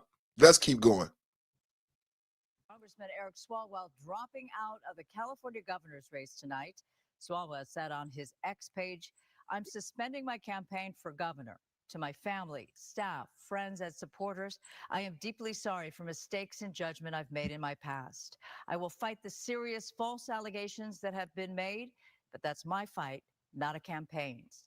This is after new sexual assault allegations against Swalwell. More than 50 former staffers signed a letter calling the claims serious and credible. The allegations prompted several Democrats to withdraw their support. Swalwell not out of the woods. Lawmakers are also weighing whether to expel Swalwell from Congress, a move that would require a 2/3 vote in the House. With Swalwell dropping out, there are 7 Democrats left. California's gubernatorial race: Javier Becerra, Matt Mahan, Katie Porter, Tom Steyer, Tony Thurmond, Antonio Villaraigosa, and Betty Yee. Meantime, California Republicans are breaking with Donald Trump in the race for governor.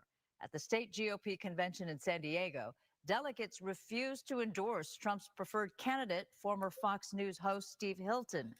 Riverside County Sheriff Chad Bianco actually received more support, but neither candidate reached the 60% threshold needed for an official party endorsement. Hilton and Bianco sit atop the most recent governor polls as we head into the primary June 2nd.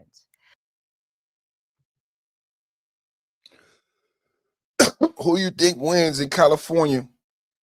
Who do you think wins in California? Let's take a look. Well, let's take a look and see. Let's take a look and see who do we think wins in California. Okay. We talking about California politics, baby. California politics. Spencer Pratt jumps ahead in the LA race, and we also talking about the gubernatorial race. Gavin Newsom finally leaving. Thank God. Gavin Newsom finally leaving. Thank God.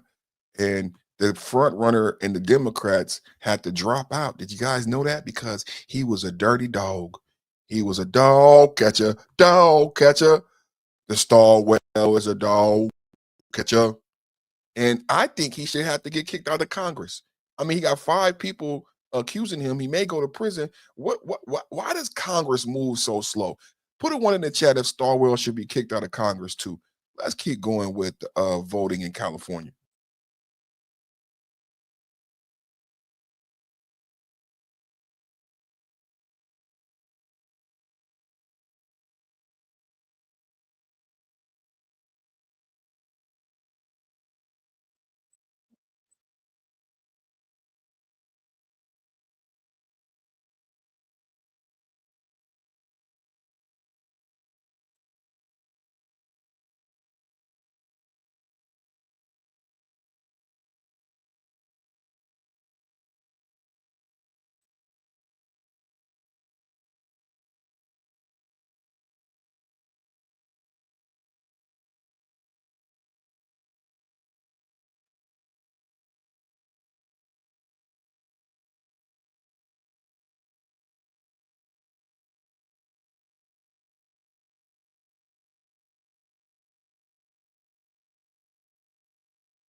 Local tax and climate program fees, you're looking at close to $1 per gallon just in taxes.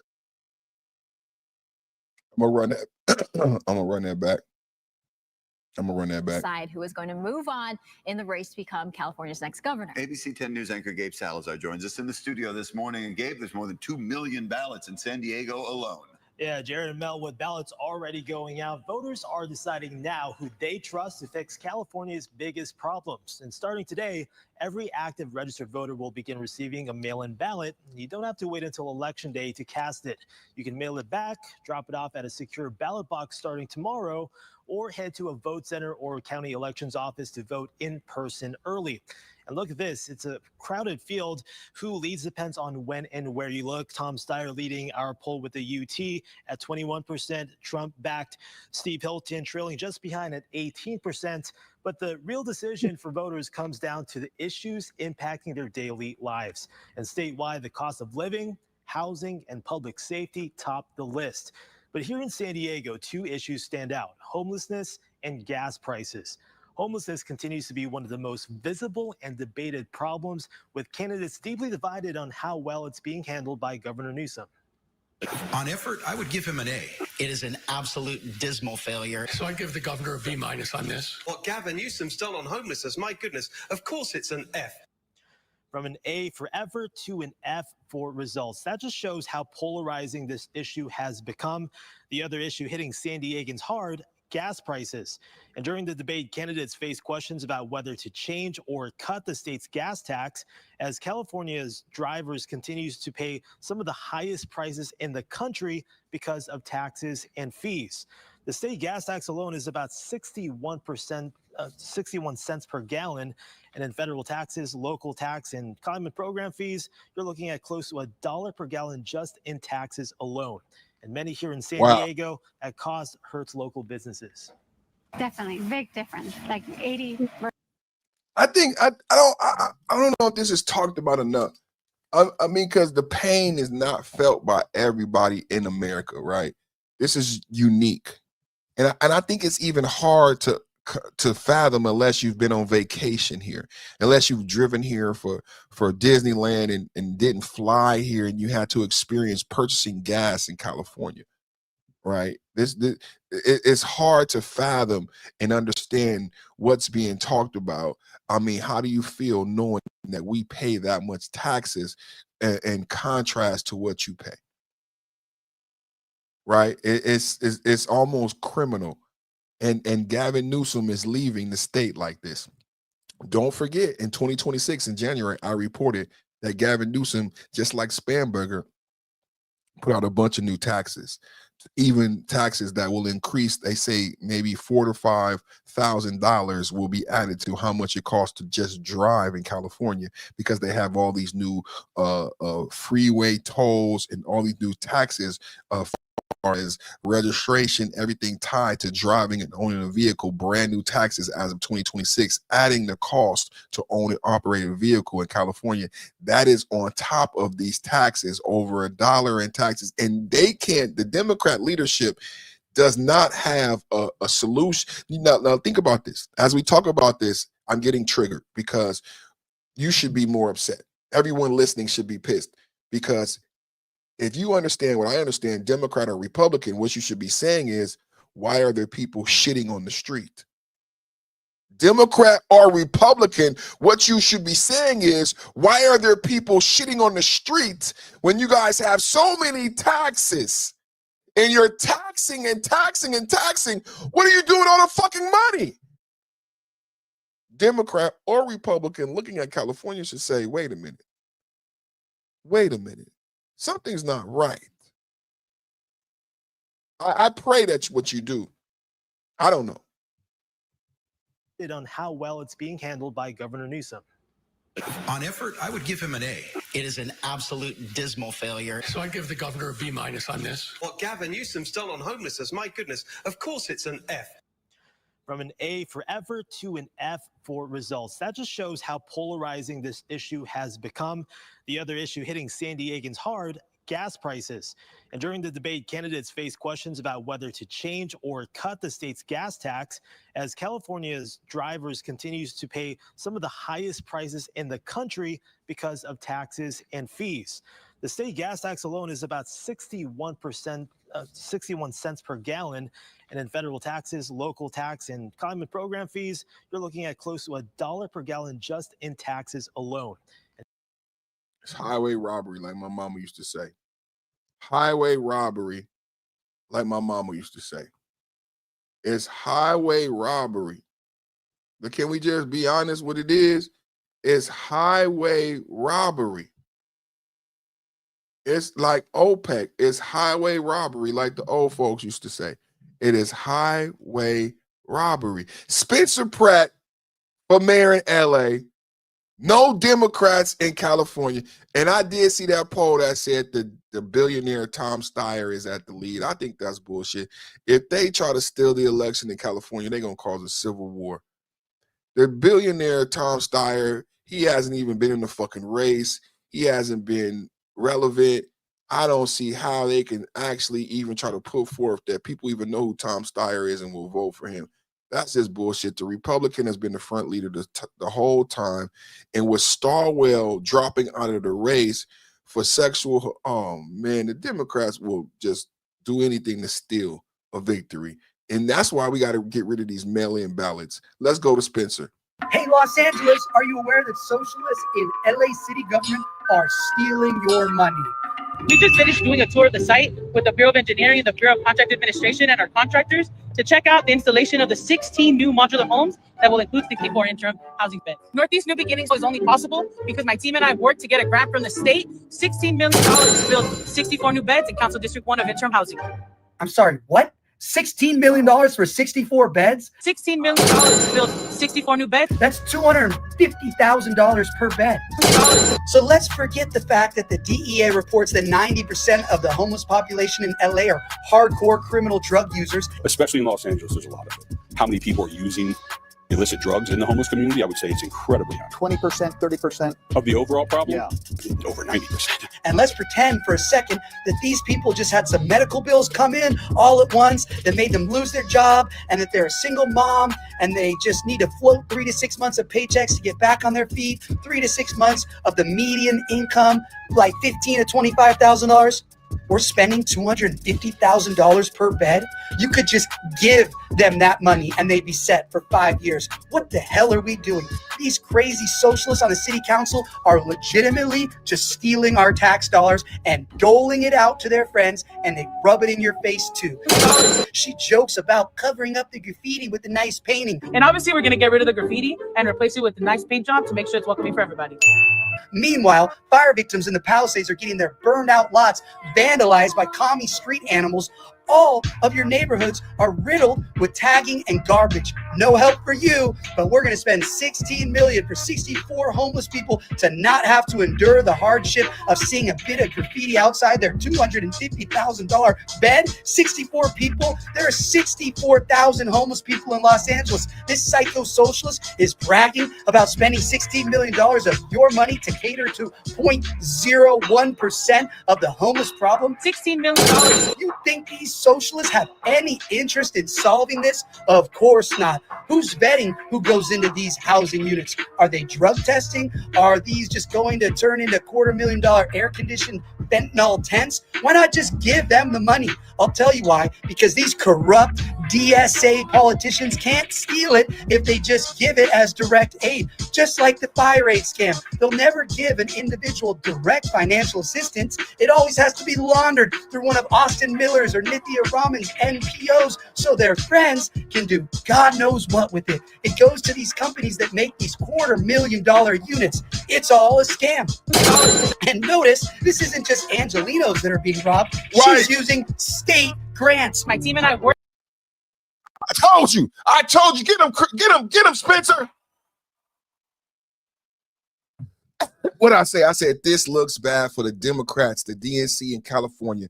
I said, this is a lose-lose for all Democrats. It's not just about when you see what's happened in Los Angeles with the homelessness, when you hear about the gas, when you hear about the Palisades, still not one house being rebuilt. Like Spencer just said, this is not just about the mayor race in Los Angeles. This is about how Democrats have been ineffective and horrible stewards of California. Double tap at the like button. Double tap at the like button. Spencer Pratt and Republicans for California leadership. Let's go. Just like the fire aid scam. They'll never give an individual direct financial assistance. It always has to be laundered through one of Austin Miller's or Nithya Raman's NPOs so their friends can do God knows what with it. It goes to these companies that make these $250,000 units. It's all a scam. And notice, this isn't just Angelinos that are being robbed. She's using state grants. My team and I worked to get a grant from the state. So pay attention, folks. Socialists in Los Angeles are everybody's problem. Goblins like your niece are gobbling up all your tax dollars, and they're coming for more. This is how socialism starts. Vague platitudes that feel nice and soften the language so the real problems never get addressed. It's the velvet glove for the iron fist. These are just people experiencing homelessness. People experiencing homelessness? Why do they always talk like this? Why can't they just talk like a normal person? Because socialists always lie. always. We need to end this failed experiment and put a stop to this fraudulent waste of our tax dollars. If you live anywhere in California, you need to support my campaign for mayor of Los Angeles, because this theft of your tax dollars will only continue. Go to mayorpratt.com and help me put an end to this scam. $16 million. Woo! Fire! Fire! Fire! Spencer Pratt for mayor.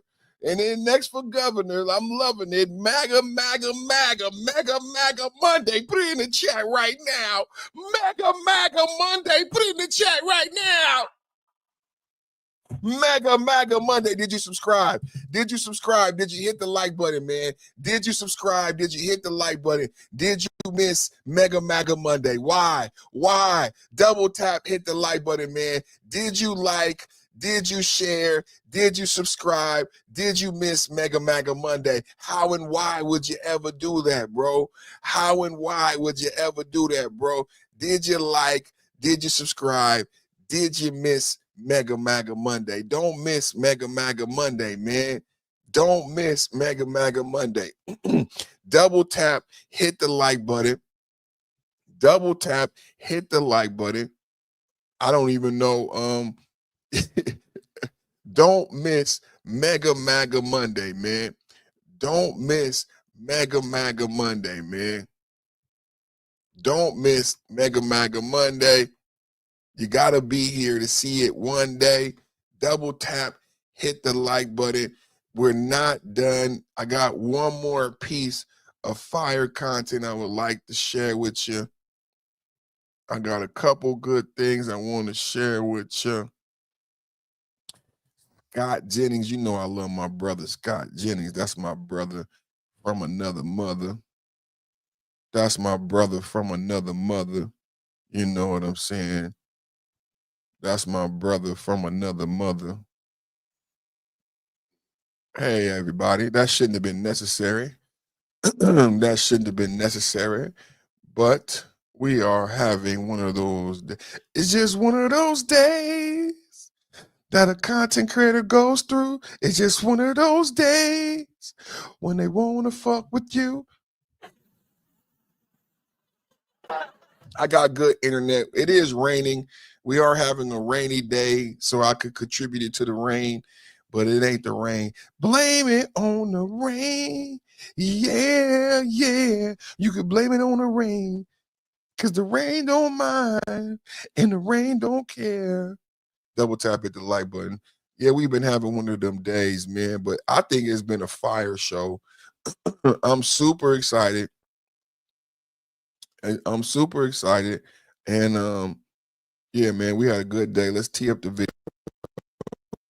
This is my brother Scott Jennings. You might think California dodged the bullet after Eric Swalwell was forced to exit the governor's race in a disgrace. However, the leading Democrat is now a fringe Looney Tune billionaire whose platform is nothing short of horrifying. Vote wisely, California. Double tap, hit the like button. Our brother Scott Jennings just echoed what I said, that the Democrat leader is a Looney Tune. Double tap, hit the like button. Exiting the race, the leading Democrat appears to be Tom Steyer, who is charitably a fringe Looney Tunes who just happens to be worth a couple of $1 billion. Now, Steyer says he wants the government to force him to pay more in taxes. Let's take a listen to that in cut number 7. It's time for billionaires like me and big corporations to buy into the future of California and be willing to pay more. A lot of people in California are acting as if we have a zero-sum game, and they're defending their wealth, and they're trying to make sure that they minimize their taxes. I am not scared about paying more money. Of course, there is nothing stopping this lunatic Steyer from giving all of his money to the government right now. He can write them a check anytime he wants. He doesn't need higher tax rates to do that.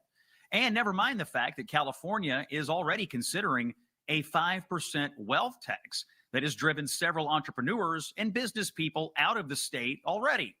Steyer wants to make the California brain drain worse, much worse. And on top of this tiresome tax the rich baloney, He's also running on a bonkers immigration plan that calls for illegal aliens who have already been deported to be returned to the United States.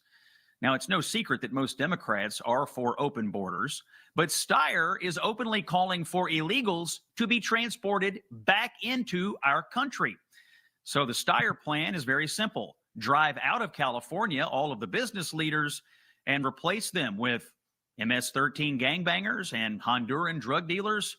Oh, and give them taxpayer-funded lawyers along the way. Sounds lovely.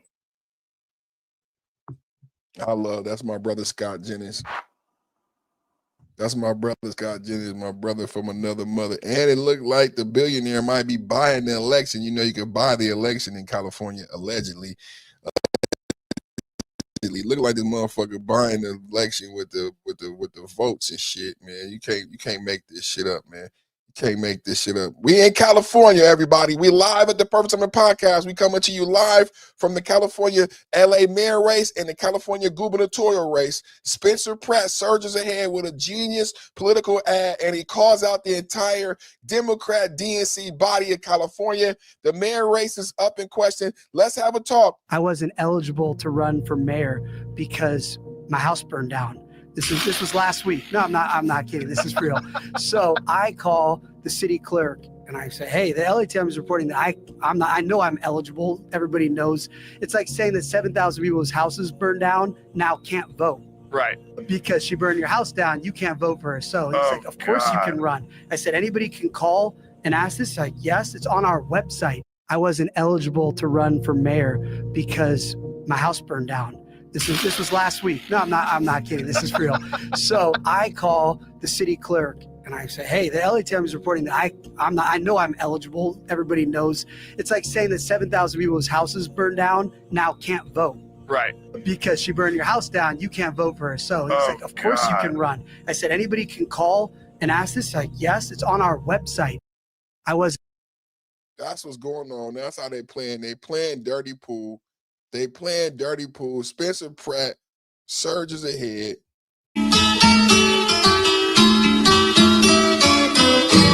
Our governor's a clown. If I play that, the copyright will come in. That might even be enough to fuck with the copyright. They be doing that bitch ass shit to fuck with your channel and fuck with your copyright. I don't give a fuck about that governor clown shit. You know what I'm saying? Spencer Pratt with his son. That's dope. That's dope. This is Karen Bass. This ad for Spencer Pratt for mayor of Los Angeles are game changers and inspiring. Double tap, hit the like button. Let's take a look right now. I live here, losers. I'm a socialist multimillionaire. A socialist multimillionaire. I love that. That's dope. Like AOC, like Jasmine Crockett, like Ilhan Omar, and they all, what else are there, you guys? What else are there, you guys? Married to white men. Socialists, leftists, democratic millionaires, and married to white men.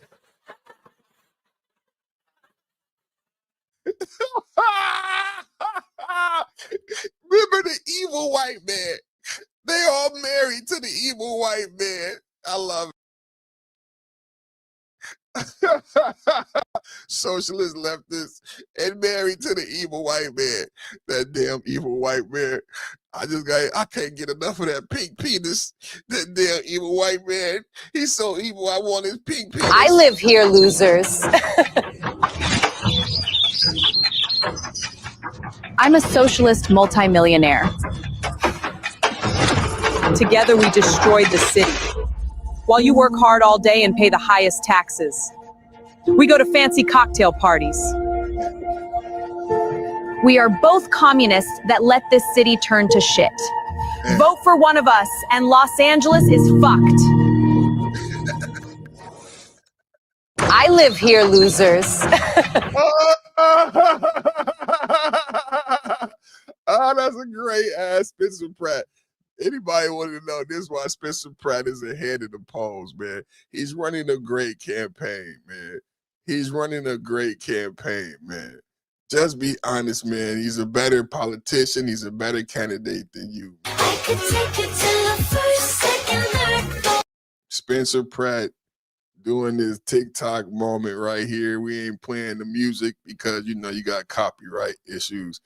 This is his house. Now that his house burned down, he has to live in this Airstream. Sucks. His house burned down. This is his new home. They live in $1 million homes. They live in $1 million homes. And this is his new Spencer Pratt wife, Heidi. I didn't know he was still married to Heidi. That's dope. Talks about losing everything in the Palisades fire and how Spencer was literally not sleeping, trying to figure out how to rebuild everything. Wow. Let's listen to Spencer Pratt's wife and let's say congratulations, man. I know Charlie Kirk would be very happy that Spencer is married, has children, and he said believes in God. Remember, he talked about he believes in God. Spencer Pratt married, has children, believes in God. I'm very proud of you, bro. Very proud of you, bro. God bless. I pray a covering over you, your wife, and your children. God bless you and your family, man. Much success, man. Let's listen. They say it takes a year for grief, right? To really like settle in your brain and your body and everything. And that's so true. That's definitely what I experienced.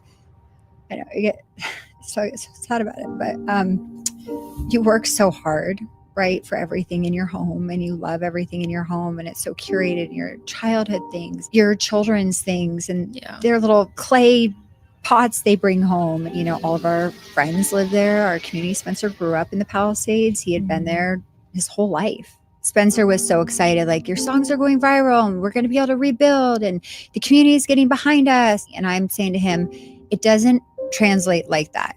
It's not the way it used to be in the music industry. It's pennies. I was like, honey, it's a great moment and I'm so excited for it, but this is not going to rebuild our house. I'm scrambling to get my kids in school. I'm like, I'm enrolling them. That's what I'm focused on. I'm focused on my 3-year-old saying he's going to push our house back up. And like, he still says that like every day. You know, Spencer wasn't sleeping because he was so like, I got to keep pumping the music and this, that. And I finally said to him, I'm like, you need to stop. You haven't slept in like a week and a half. You've had like an hour of sleep. I was like, if you don't sleep and you don't start taking care of yourself, none of this matters. This wasn't something that was a natural disaster. And that's what's so frustrating, is that it could have been prevented.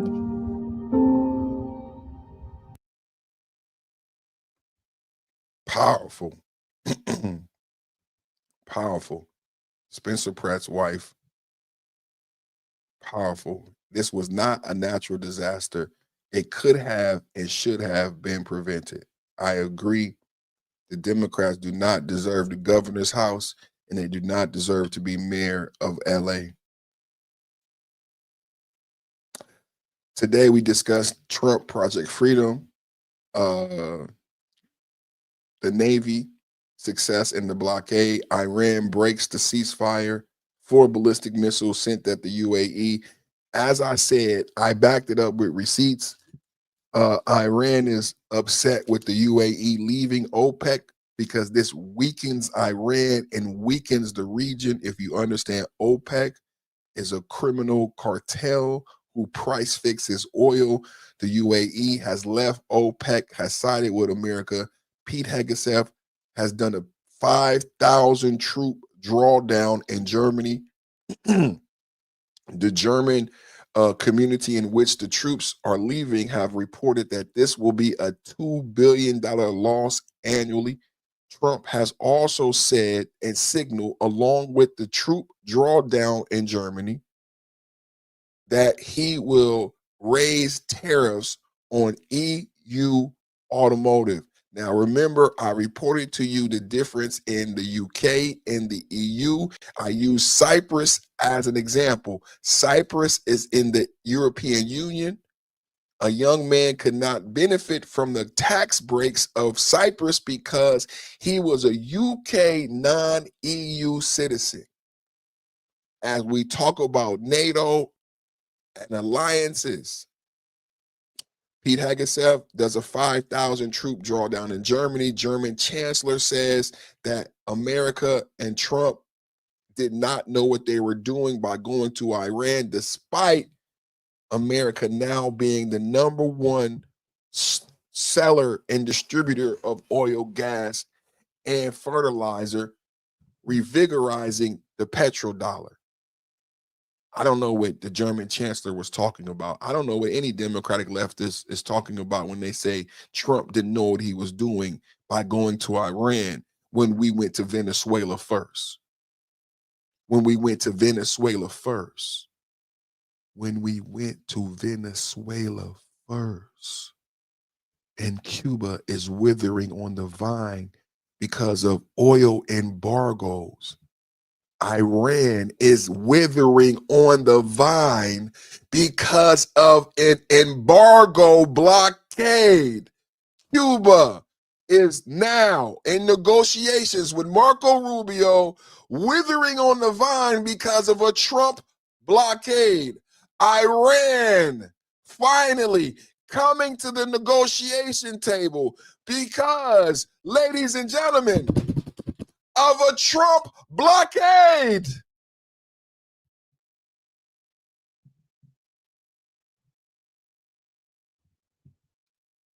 Oh, it's always fire here. So Pete Hegseth draws down 5,000 troops in Germany. We have 3 aircraft carriers, 15,000 troops outside of Iran. I asked the question, Mario, I watch your show, everyone watching, where do the 5,000 troops go that leave Germany? Is it possible that any of them go to Iran? We have 15,000 troops in Iran now, 3 aircraft carriers, over 100 aircraft, over 100 airships in Iran. Where do the 5,000 troops that are being drawn down in Germany go?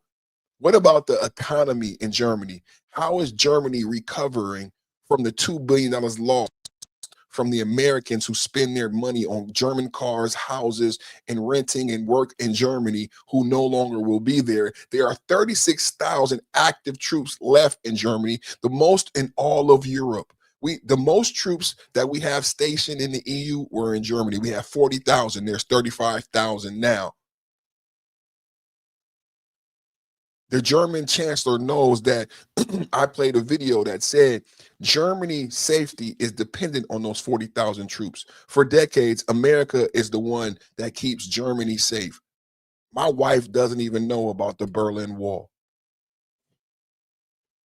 Do you know someone 30 years old? Do me a favor. This is your homework. Ask them about the Berlin Wall. Ask them about East and West Germany as the German chancellor talks shit. As the German chancellor talks shit, do they know what America has done for Germany? This is unacceptable. But it only happens because the American has become so ignorant to these facts. My wife doesn't know about East and West Berlin. So when they hear the German chancellor talk shit, they don't know that they should be pissed and say, fuck you. You owe us, Germany.